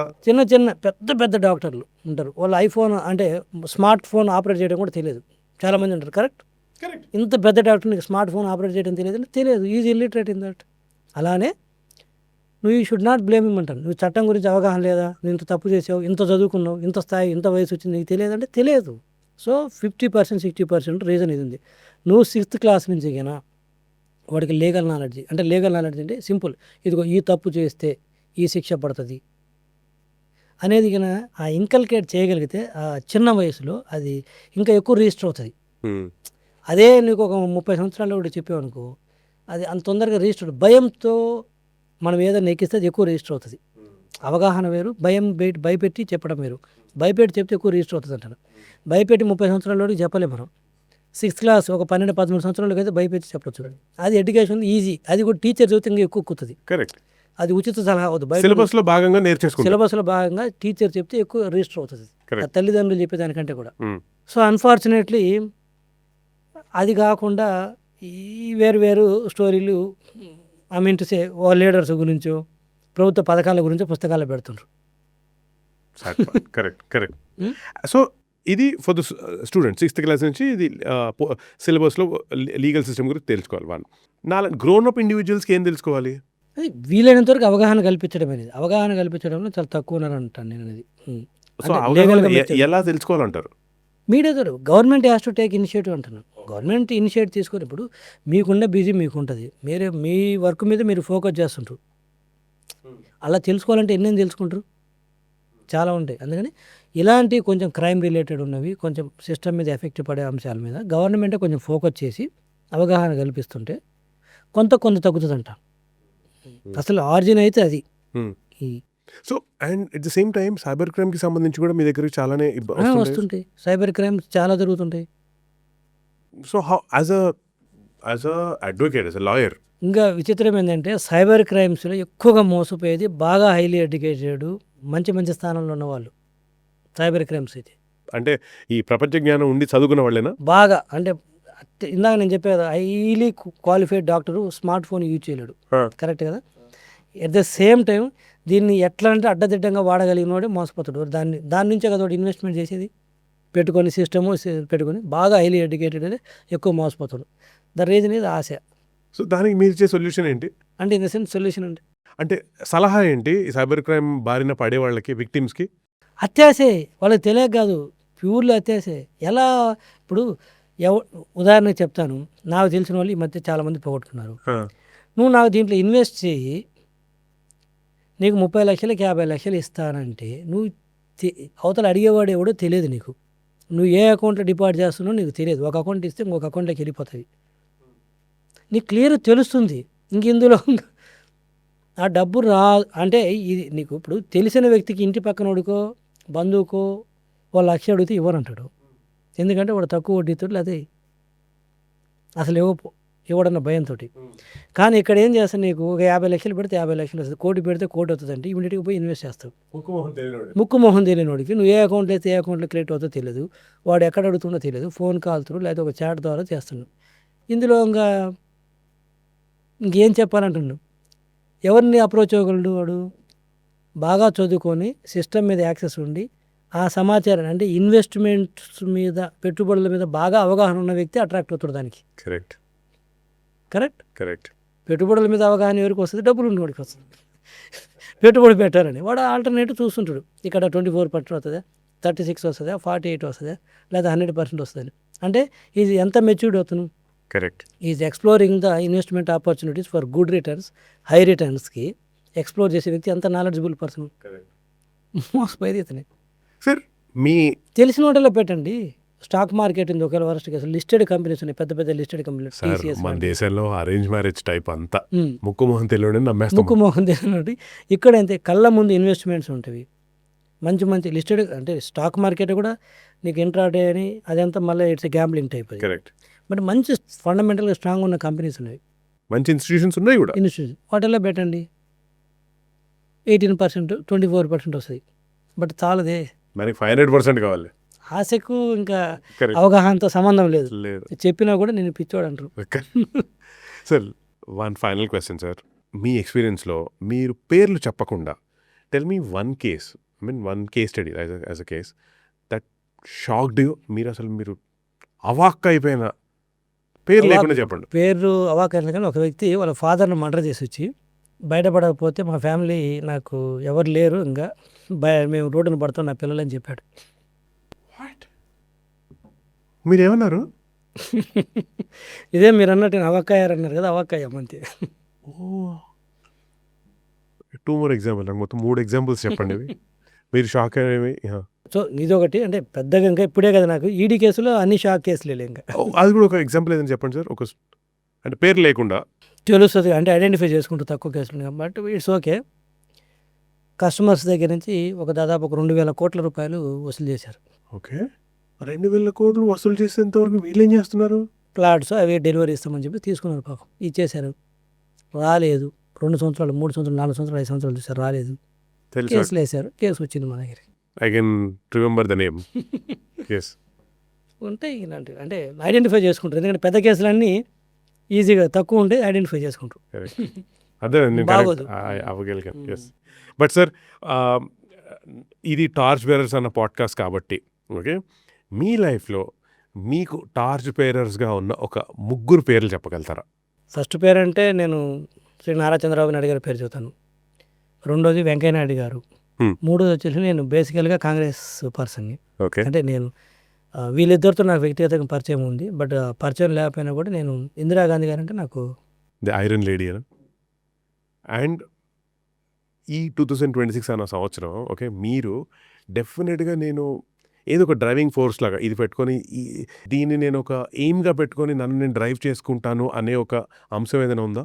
నేను ఇప్పుడు చెప్పా కదా, కార్పొరేట్ లా ఫామ్ పెట్టాను. నేను ఐ వాంట్ టు ఇప్పుడు మన తెలుగు రాష్ట్రాల్లో with all legal services under one roof lead చేసేవి లేవు అంటాను.